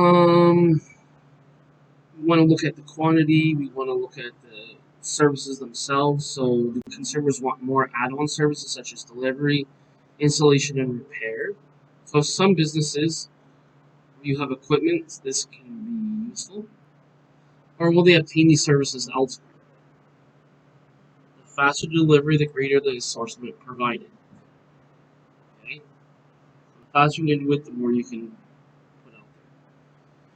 And the more add-on services supplied, the greater supply chain is level. Right? Because if you're supplying more, then you have to find a person who can supply more. Now, providing the fastest delivery and the greatest assortment and the most services may not be possible or practical. That's ideal. Difference between ideal and practical. Ideally, I want, right, versus I need. The company's channel members may not have the resources or skills needed to provide all the desired services. Also, providing higher levels of service results in higher costs for the channel and higher prices for consumers. So you have to consider what's needed and what your budget is, of course. For example, your local hardware store probably provides more personalized service, a more convenient location, and less shopping hassle than the nearest Home Depot or Lowe's store. It's smaller, it's easier to get to, it's more local. But it may charge higher prices because you're dealing with value-added services. The company must balance consumer needs not only against the feasibility, just can they do it? I mean, is it realistic to do it? And then the cost meeting the needs, but also the customer price preferences. So what you do is you take each consideration, right? Is this feasible? Can we do it? It's feasibility. Then we need what is the needs of the customer, and also the price. So if the customer says, "I have a need, I have this much to spend," can you come up with something that meets the price range? Does it match the needs of the customer? That's basically what it is. Pretty basic. Now let's talk about setting the channel objectives. That is, each part in the channel has their own function, their own objective, their own goal. Companies should state the marketing channel objectives in terms of targeted levels of customer service. Usually, a customer can identify several segments wanting different levels of service. So this is more of like a larger scale, more complex perspective. The company should just decide which segments to serve the best channels in each case. Remember, depending on the segment, you may need more or less, and more specialized or greater expertise or less. And also the cost may be more or less, corresponding with the needs. The company's channel objectives are influenced by the nature of the company, its products, its marketing intermediaries, its competitors, and its environment. Just like a regular business, okay? Let's get this. Alright, for example, company size and financial situation determine the marketing functions it can handle itself, which might give to its intermediaries. Companies selling perishable products may require more direct marketing to avoid delays in much handling. Yeah. So if you have someone in between, there might be a delay in delivering it, versus you have someone in-house who can do it, just deliver it direct. You have to weigh the cost of doing both and the type of product, whether or not which one is more feasible. Is it more feasible to do it direct, or is it more feasible to go through an intermediary? That's basically what it is. Okay, finally, environmental factors such as economic conditions, legal constraints may allow channel objectives in design. For example, in a depressed economy, producers want to distribute their goods the most economical way, using shorter channels, dropping unneeded services to add their final price of the goods. Why? This is a way to make it cheaper. It's a way to allow for more people to buy more of the products. And I think one of the last things, one of the other things we need to consider is identifying major alternatives. Remember, we went through that checklist. When the companies that defines channel objectives, they should not, it should not, it should, sorry, I keep saying this wrong. So when the company defines channel objectives, it should next identify its major channel alternatives in terms of types of intermediaries, number of intermediaries, and the responsibilities of each channel member. What is each intermediary responsible for doing? What is their function? You need to understand their function, their functionality, and what they do. For example, if you're a financial intermediary, you do transactions. If you do logistics in terms of distribution, that's another one. If you do strict transportation between the wholesaler, like for example, country to country, that's another thing. If you do the marketing for someone else, outsource, that's another thing. See, these are completely different. These are different skill sets that have to be assessed based upon their own unique skill sets. Now, just as a definition from the book here, you have different types of intermediaries. I'm just giving you the general idea behind it. So, an intermediary could be you could sell who you're selling to extra to get to the consumer. It's like another step in between, like the supplier and the consumer is intermediary. It could be from a supply standpoint, right? So Dell now sells indirectly through retailers such as Best Buy, Staples, and Walmart. Before it did it direct, it also sells indirectly through value-added resells, independent distributors, and dealers. It's a different type of channel. We develop computer systems and applications tailored to the needs of the small and medium-sized business customer. So that business, that's the second major type of marketing systems. Now, using many of the resellers in the channel provides both benefits and drawbacks. Just like almost everything, there's a plus and a minus to everything. It's not all pluses and it's not all minuses. For example, by selling through retailers and value-added resellers in addition to its own direct channels, Dell can reach more kinds of buyers. It's called leveraging the market. However, new channels will be more difficult to manage and control. So that's the disadvantage. If you can't manage and control it, it's not viable, it's not feasible long term. Direct to indirect channels will compete with each other and with the same customers, causing potential conflict. That's the horizontal conflict. In fact, Dell often finds itself stuck in the middle with its direct sales reps complaining about competitors from retail stores, while its value-added resellers complain about direct sales reps are undercutting their business. So it depends. Now, we also have to consider, as point of definition, the number of marketing intermediaries. Now, companies must also determine the number of channel members used for each level.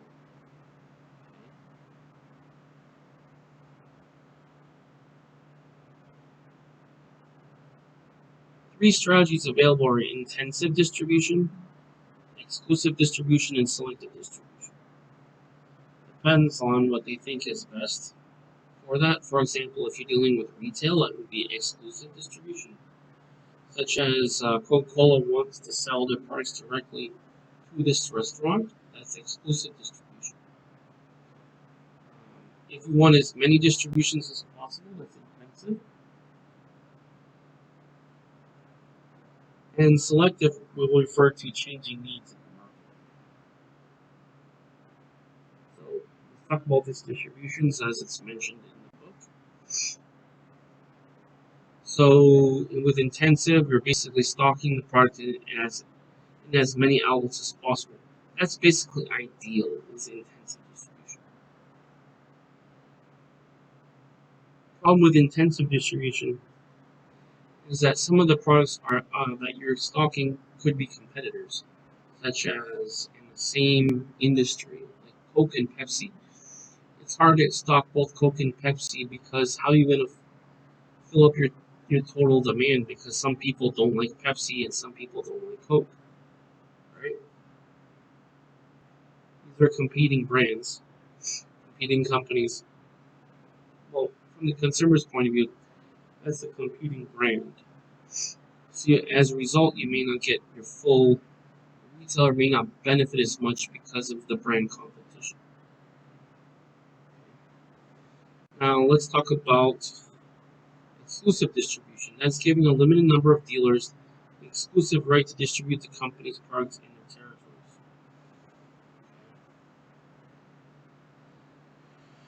territories. Okay, so you have a limited number of dealers in there. Now that could be good in terms of being better from the customer's point of view, where you've sold the idea that they're more likely to sell more on the retail end. For example, with exclusive distribution, one example could be luxury car makers such as Bentley sell exclusive through a limited number of retailers. Okay? Basically, the retailers are their dealers. Okay? So that's basically what it is. Technically, dealers is from B to B, retailers is B to C. So it's like, okay, we're not selling to a business, but we're selling to consumers. So such limited distribution enhances a car's image. So this is the plus of it, and generates stronger retail support. Also, if you have less competition, that also helps you as well. Now, with selective distribution, the use of more than one but fewer than the intermediaries are willing to carry the company's products. Let's talk about that for a second. Now, that's the use. So, as you said, the use of more than one, but fewer than all the intermediaries who are willing to carry it. So, let's say there's 10 intermediaries.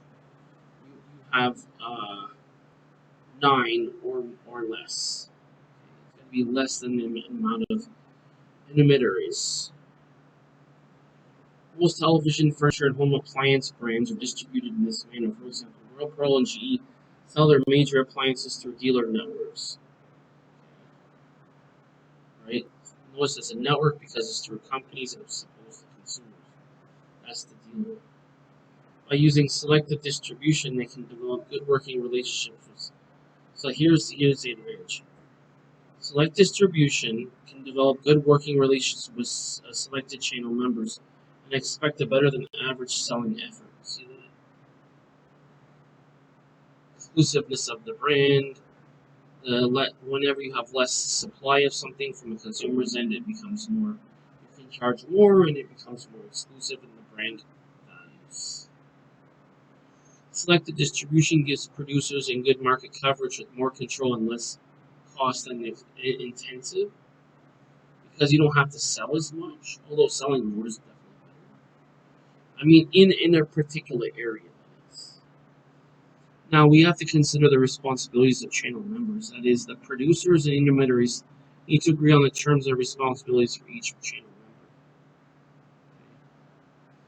They agree on price policies, conditions of sale, territory rights, and specific services to be performed by each party. It's the analogy is kind of like having, let's say you have multiple people that want to be a franchisee, right? You don't want to be in the same area as him because now you become his competition. So you give him this area, a certain geographical region, and you get another geographical region. Why? Why is that? Because then you're not in competition with someone in a vertical, in a horizontal way. You don't get competition, you get enough market share, you get enough customers in your geographical region. So it's a win-win. Mutual services and duties need to be spelled out carefully, especially in franchising and exclusive distribution chains. Okay, that's what it is. I use the idea with McDonald's. Any franchise, doesn't matter. McDonald's, whatever it is.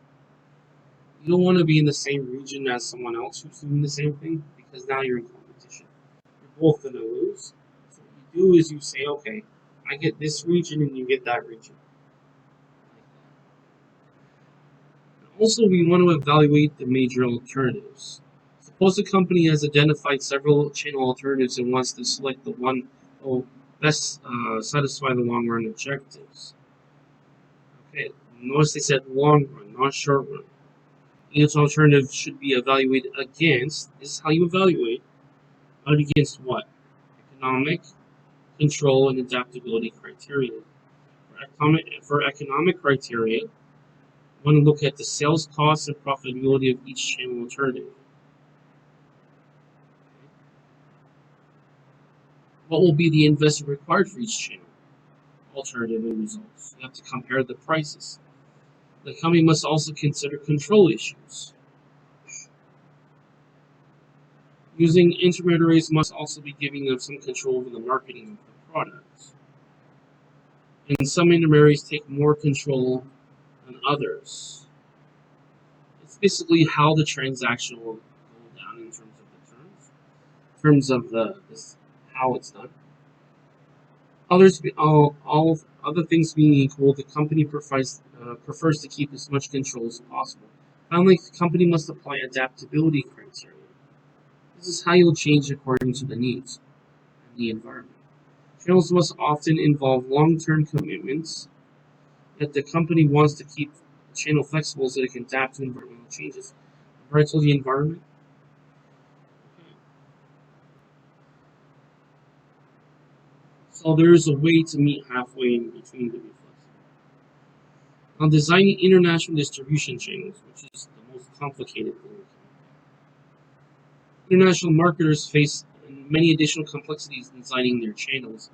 Each country has, here's why. Each country has their own unique distribution system that has evolved over time and changes very slowly.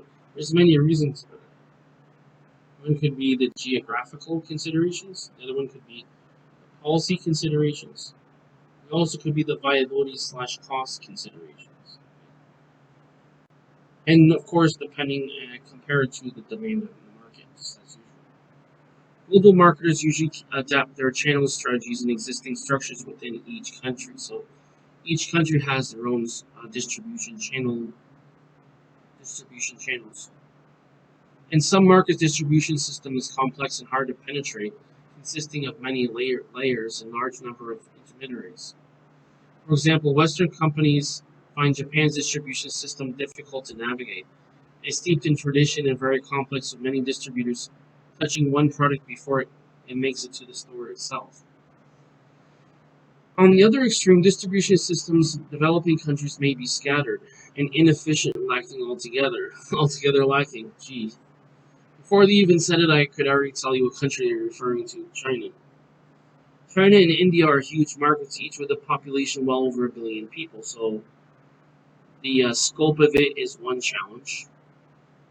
However, because of inadequate distribution systems, which means it's not sufficient for the need, and also it becomes inefficient, most companies probably only access only a small portion of the population located in its country's affluent cities. That's exactly what it is in China. That's hit the nail on the head. How do you do things? And this has to do with geographical and regulatory considerations. By the way, the reason why I know this is because I lived in China, so I know for a fact. That's how I knew about it even before reading it. So that's the minus. The plus for China is they're more flexible in doing things. But there are less regulations, but more things can change too much, so that's the minus. Okay? Sometimes customs or governmental regulation can greatly restrict how company distributes their products in global markets. Why? They have certain restrictions on what comes in the country and what doesn't, and what the tariffs are and what are not. And then, so those are the financial considerations and legal considerations. For example, an inefficient distribution system wasn't the cause of problems for Avon in China. The cause was restrictive government regulation. During the growth of multi-level marketing schemes, the Chinese government banned door-to-door selling altogether. Yes, I know about that. 1998, forcing Avon to abandon traditional direct marketing approach to sell through retail shops. Technically, it is banned, but people still do it. They have the way they went around that, by the way, just to let you know, because I also know how they did that. They come up with creative ways. So what they'll do is they'll pose as something else. They won't pose as a multi-marketing. They'll pose as something else that's allowed, and then they'll say, okay, by the way, you can also do this.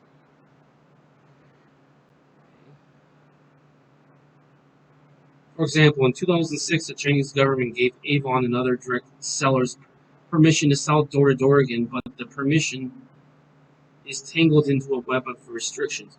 Permission conditionally based upon whatever restriction at the time. Fortunately for Avon, its earlier focus on store sales is helping it to weather restrictions better than any other direct sellers. In fact, through a combination of direct and retail sales, Avon sales in China are now growing. There was ways around it. That's basically corruption, where they basically pay. So the way, even if it's illegal, what they do is they pay the owner off or the manager of the building off and say, "I'd like to do this. I'll give you whatever. I'll give you this. I'll give you a product. Give you whatever. We just want to do whatever. We want to drop off business cards, or we just want to ask people." So they kind of put it in a flowery way, but basically they pay people off to bribe people to allow them to do it. And other people just don't care, so it's not really enforced.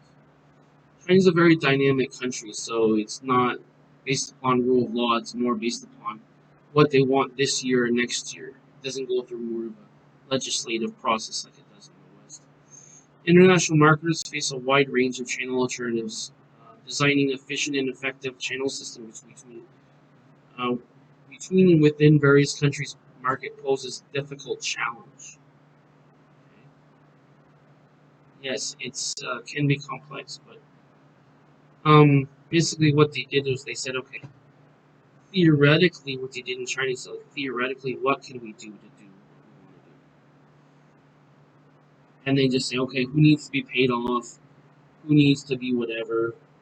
There's different incentives, and the building owners are very easily bribed because they're like, I don't care. It's not my problem. That's the government's problem.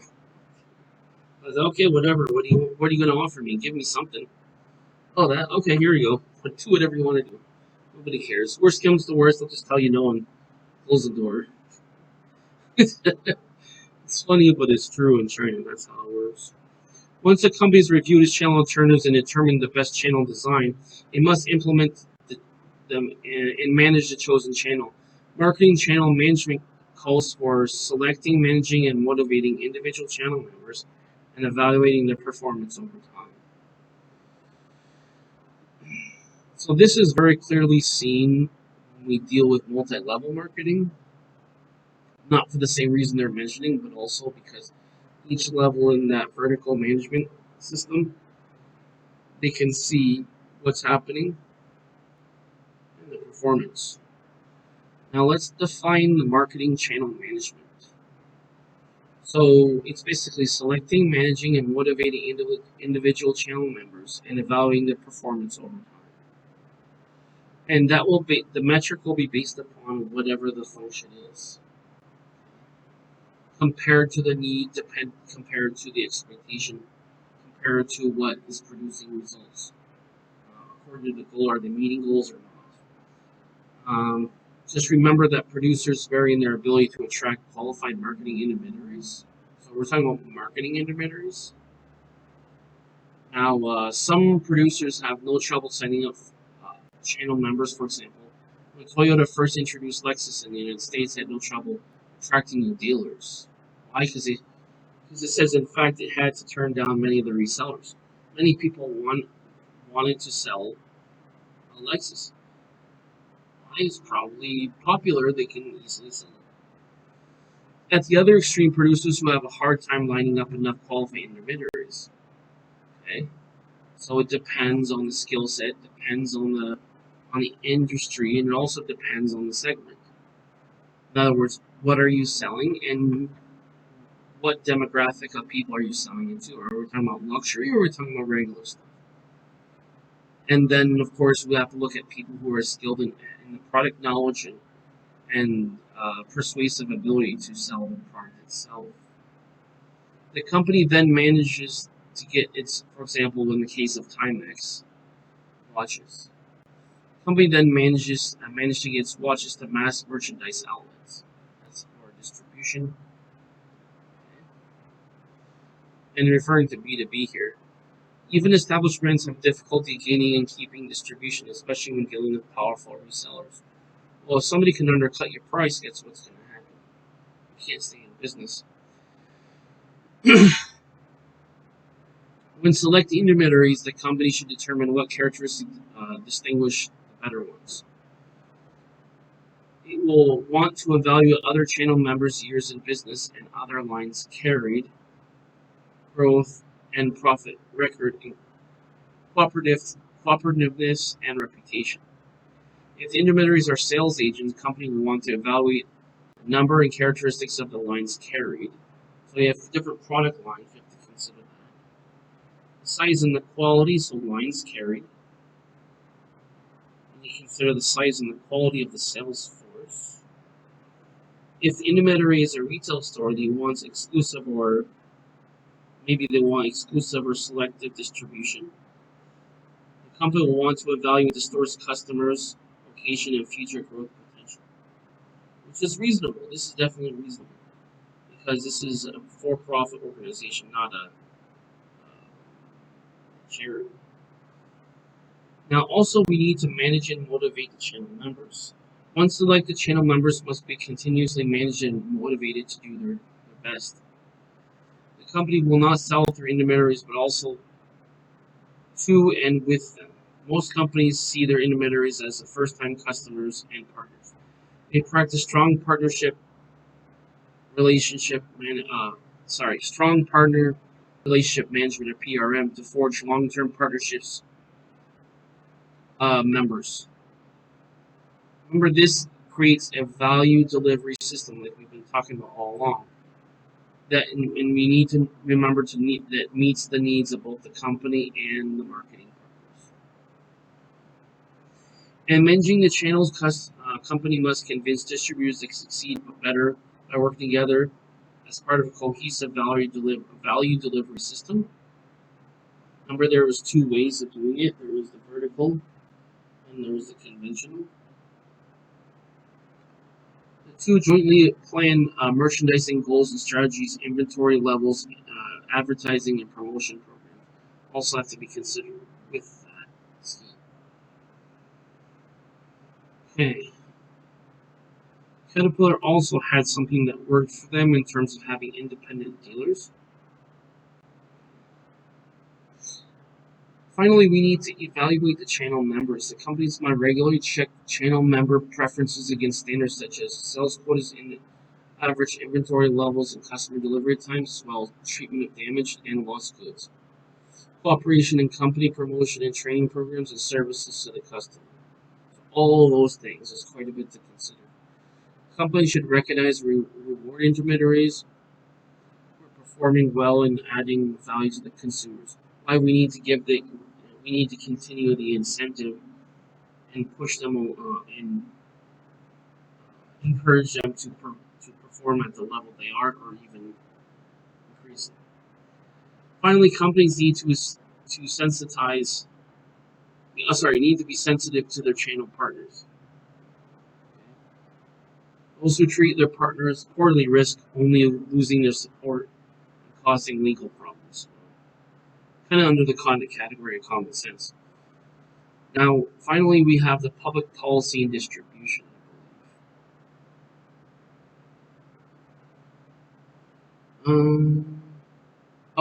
We have marketing logistics too. Going back to what I was telling you before, we have to follow the laws of the country that we're in. For the most part, companies are legally free to develop whatever channel reaches to suit them. In fact, the laws affecting channels seek to prevent the exclusionary tactics of some companies that might keep other company from a desired channel. Most channel laws that deal with mutual rights and duties of channel members once they have formed a relationship. So we have many producers and wholesalers like to develop exclusive channels for their products. When sellers allow certain outlets to carry its products, the strategy is called exclusive distribution, like we talked about before. Seller requires those dealers not to handle competitors' products. That's basically like the proverbial restaurant only takes Coke products or soda. That's exclusive dealer or exclusive dealer relationship. Also, in terms of dealing contracts, there's something called the Clayton Act of 1914. So exclusive arrangements exclude other producers from selling from those dealers. Situation brings exclusive dealing contracts under the scope of the Clayton Act of 1914. They are legal as long as they don't substantially lessen the competition or tend to create a monopoly, as long as both parties' agreement is voluntary. And you can't force them out of that. Exclusive dealing often includes exclusive territorial agreements, kind of like saying, I'm only going to distribute to that area, and you're only going to distribute to that area, just like that.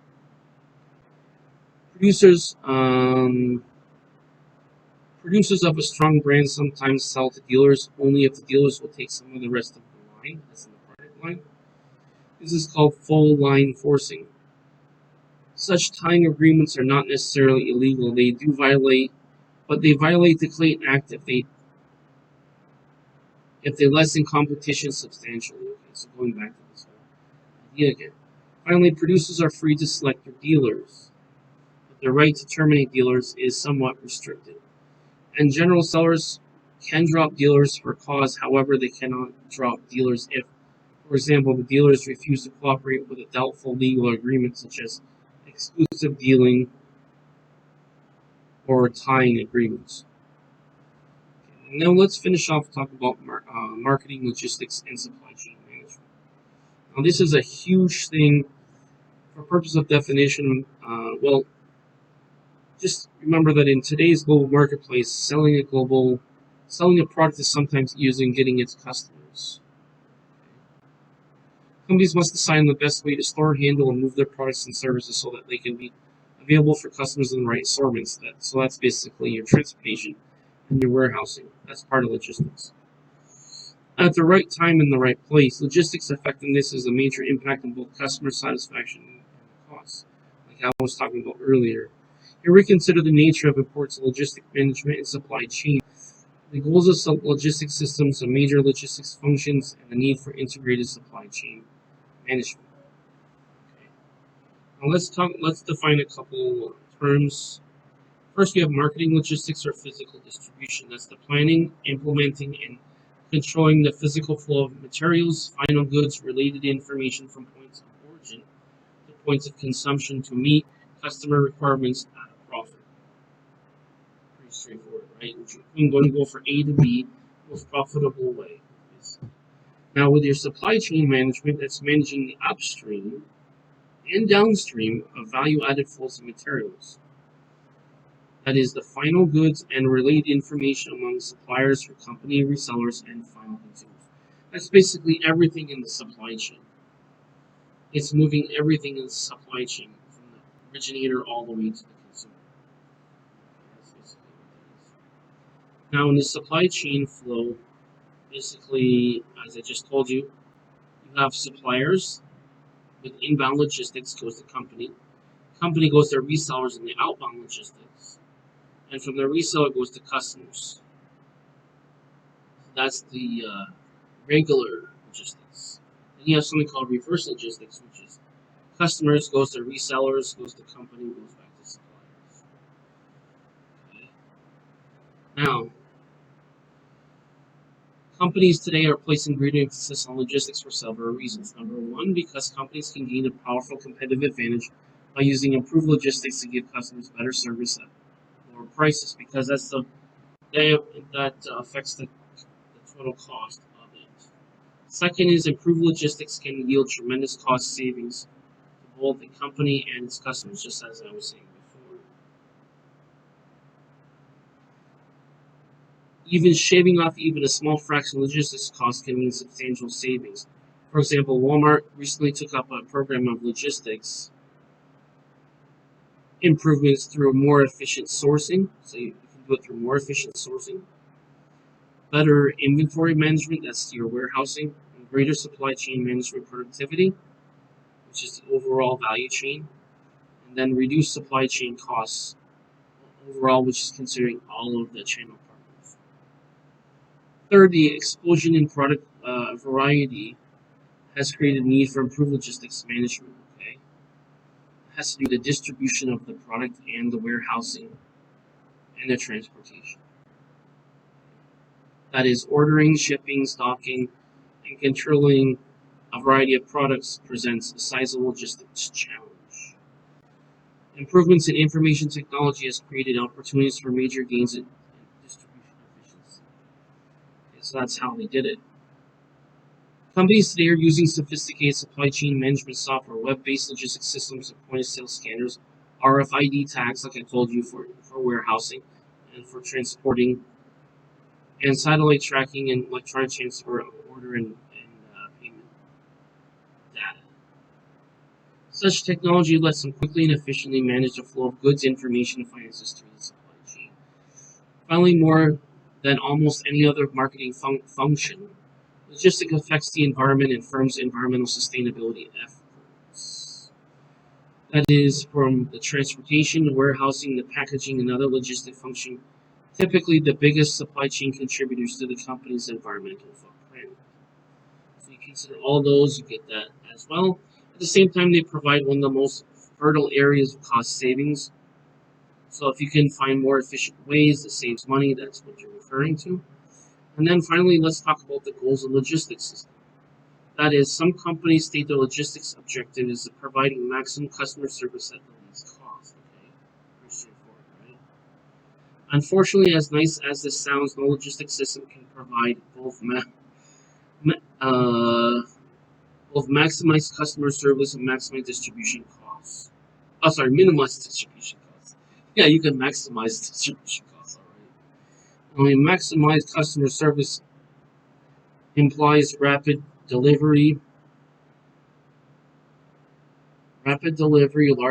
inventories, flexible assortments, liberal price policies, and other services. All of which raises raises the distribution costs. But in contrast, minimum distribution costs imply slower deliveries, smaller inventories, larger larger shipping lots, which represents a smaller level of overall customer service. So you have to weigh the cost with the service itself to see the feasibility and the profitability. Remember that the goal of marketing logistics should be to provide a targeted level, this is targeted level, customer service at the least cost. The company must first research the importance of various distribution services too.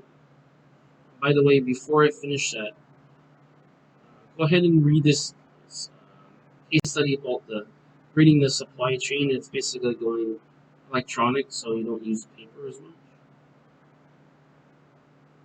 And also for more fuel efficient transportation. Customers and then self-set desired levels for each agreement. The objective is to maximize profit, not sales. Therefore, the company must weigh the benefits of providing higher levels of service against cost. So it's like this. We're going for maximum profitability. If you have more sales but you're less profitable, you have to consider what's the total net revenue. Now with warehousing, now when we talk about logistics functions, sorry, I guess we're not completely yet. Major logistics functions, given a set of logistics objectives, companies is ready to design a logistics system that will minimize the cost of attaining these objectives. The major logistics functions include warehousing, inventory management, transportation, logistics, information management, which is the tracking of the inventory and the information relating to the inventory itself. And what you have is you have a distribution center that is a large, highly automated warehouse designed to receive goods from various plants and suppliers, take orders, fill them efficiently, and deliver goods to customers as quickly as possible.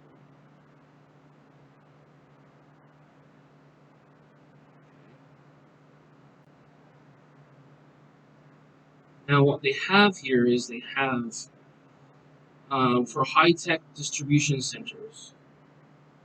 One example, Staples employs a team of super retrievers, the in-day glow orange, to keep its warehouse humming. It's basically for identifying items, storing them more efficiently, and accounting for them. As far as inventory management is concerned, inventory management also affects customer satisfaction. Here, managers must maintain a delicate balance between carrying too little inventory and carrying too much. Remember, I told you just in time logistics. That's what it is. You carry enough for the time of the need at the time. Okay. Many companies have greatly reduced their inventories and related costs through just-in-time logistics systems, like I just told you. With such systems, producers and retailers carry only small inventories of parts and merchandise, often enough for a few days of operations. So the new stock arrives when needed, etc. Marketers are always looking for new ways to make inventory management more efficient and not so distant. And also, in the not too distant future, handling inventory might even become fully automated. Now, this was as of 2012. So what they're talking about is RFID, otherwise known as smart tech technology. Has transmitter chips are embedded into place products to packaging, everything from flowers to tires. You also talk about smart products that can make this entire supply chain, which accounts for 75% of the product's cost, intelligent and automated. Automation, of course, is the way to save costs for sure.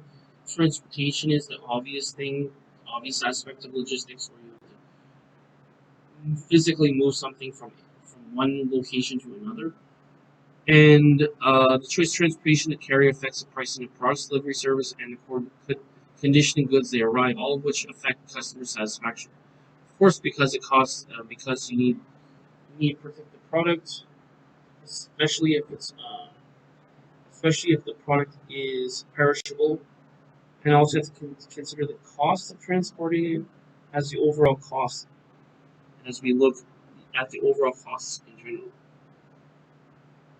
Um, so we basically have trucks, we have railroads, water carriers such as boats, okay, air carriers, that's your planes.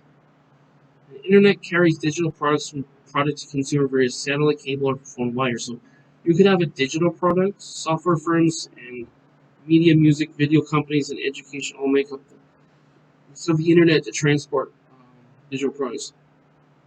This is what they're doing more and more is they're selling digital products that's much cheaper, faster, so it's cheaper to have. The cost is cheaper, it's faster, and people get immediate access to it.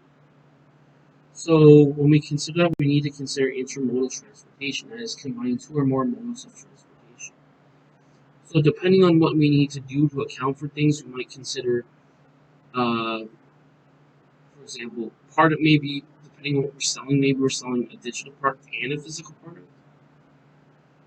That might be what it is.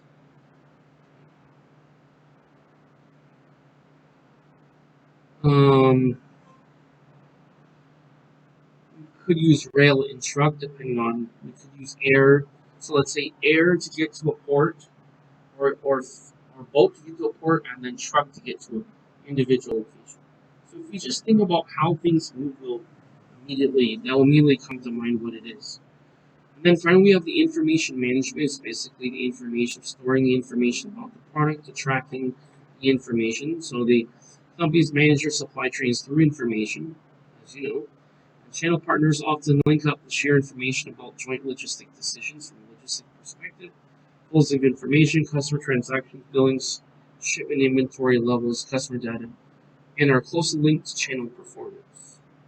These basically share the information electronically. And they do it through something called like electronic data interchange.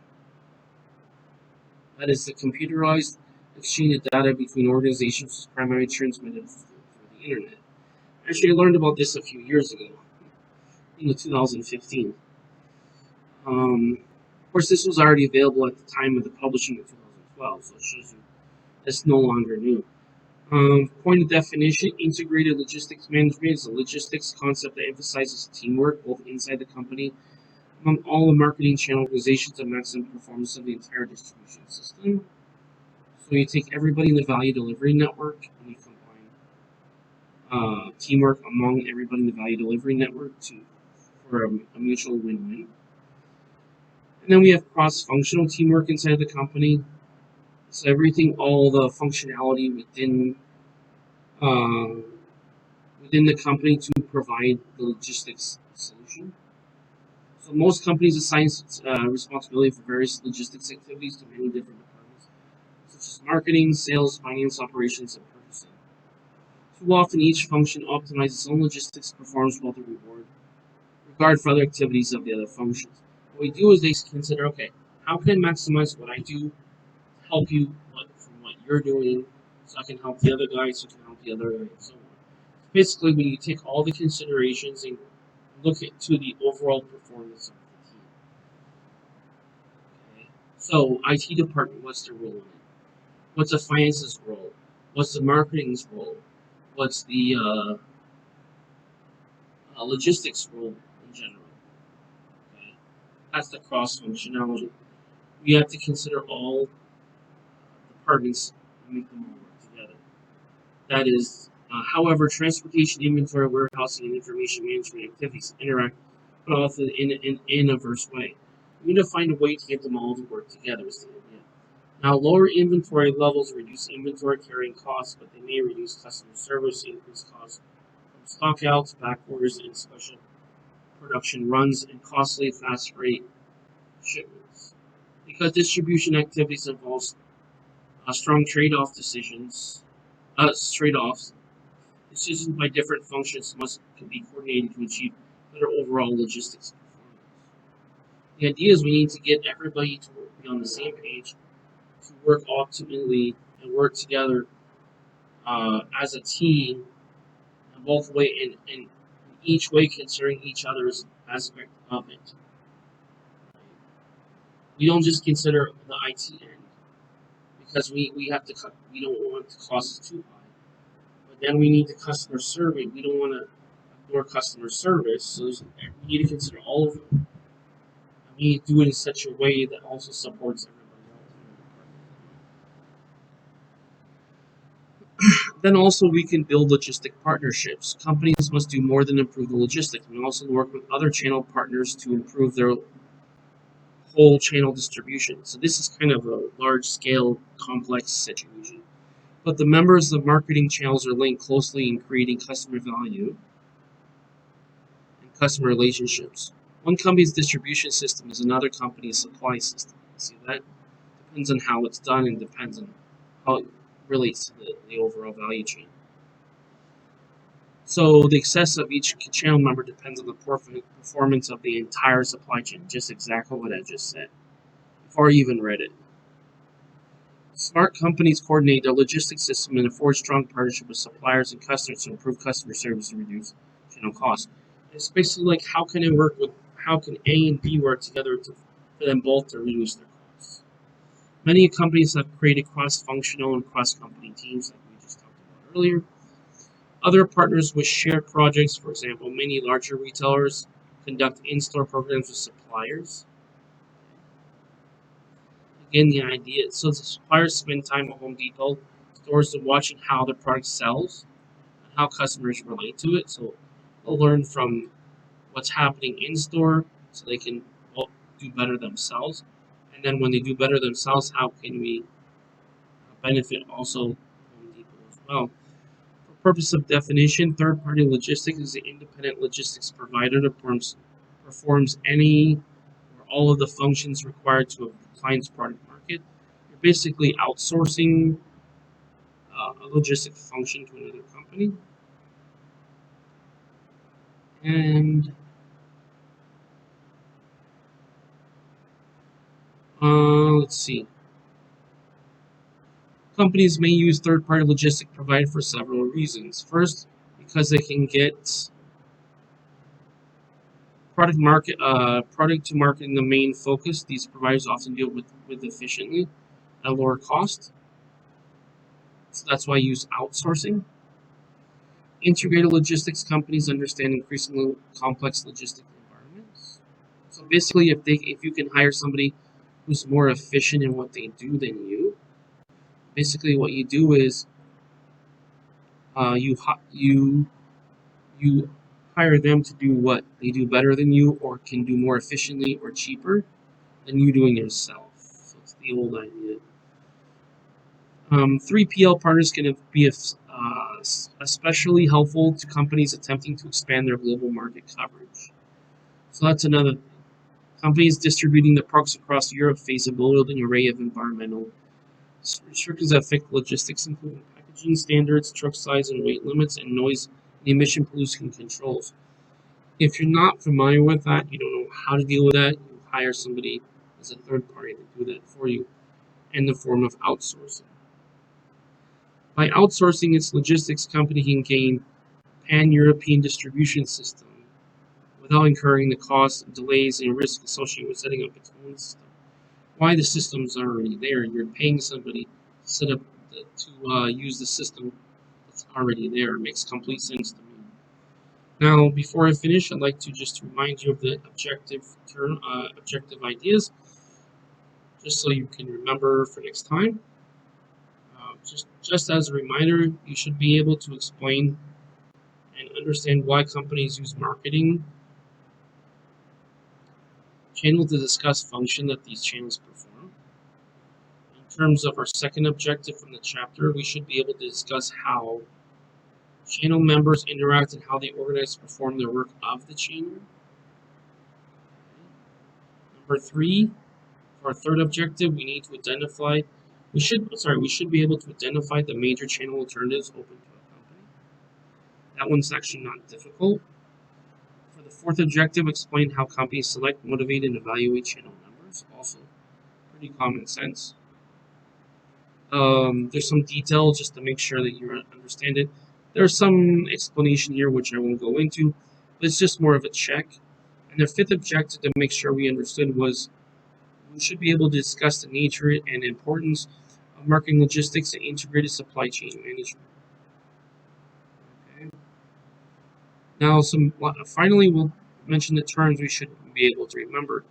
First of all, value delivery network, marketing channel is termed in terms of distribution channel level, direct marketing channel, indirect marketing channel. For objective 2, we should know the channel conflict, conventional distribution, vertical marketing system or VMS, or corporate VMS, which is corporate vertical marketing system, and contractual vertical marketing system or contractual VMS. We also need to know what a franchise organization is, administered vertical marketing system, horizontal marketing system, multi-channel distribution system, and intermediation. For our third objective, we need to remember what marketing channel design is, intensive distribution, exclusive distribution, and selective distribution. For objective 4, we need to remember what marketing channel management is. And finally, for objective 5, we need to remember what marketing logistics in terms of physical distribution is, supply chain management, distribution center, intermodal transportation, integrated logistics management, and third-party or 3PL provider. And logistics is probably the simplest of ideas, although there's a lot of moving parts. And that's literally and figuratively a lot of moving parts. Okay, so that will do it for now. I know that was kind of long, but there's a lot to consider. I just gave you basically the main ideas of that. If you want some extra practice, you can go through more of the case studies, and look through more of this as well. Okay, so I know what we're gonna do for next. This will be next Tuesday. We'll do retailing and wholesaling. Going to detail more about retailing and wholesaling. All right. So I'd like to thank you for watching this video in patience because it was longer, although these are typically longer anyway. What I'd like you to first do is click like on the video. That way, if we push through the algorithm, more people will be able to enjoy it and learn from it and be able to use the principles and knowledge for business. If you haven't already, please click subscribe so you'll be able to access all the content on this channel, as I do have different content on this channel. And also, additionally, just in case you haven't, please click the bell button. That way, you'll be notified of all my future videos. I'd like to again thank you for watching this video. I wish you a great day wherever you are in the world. Take care, and I'll talk to you hopefully on Tuesday.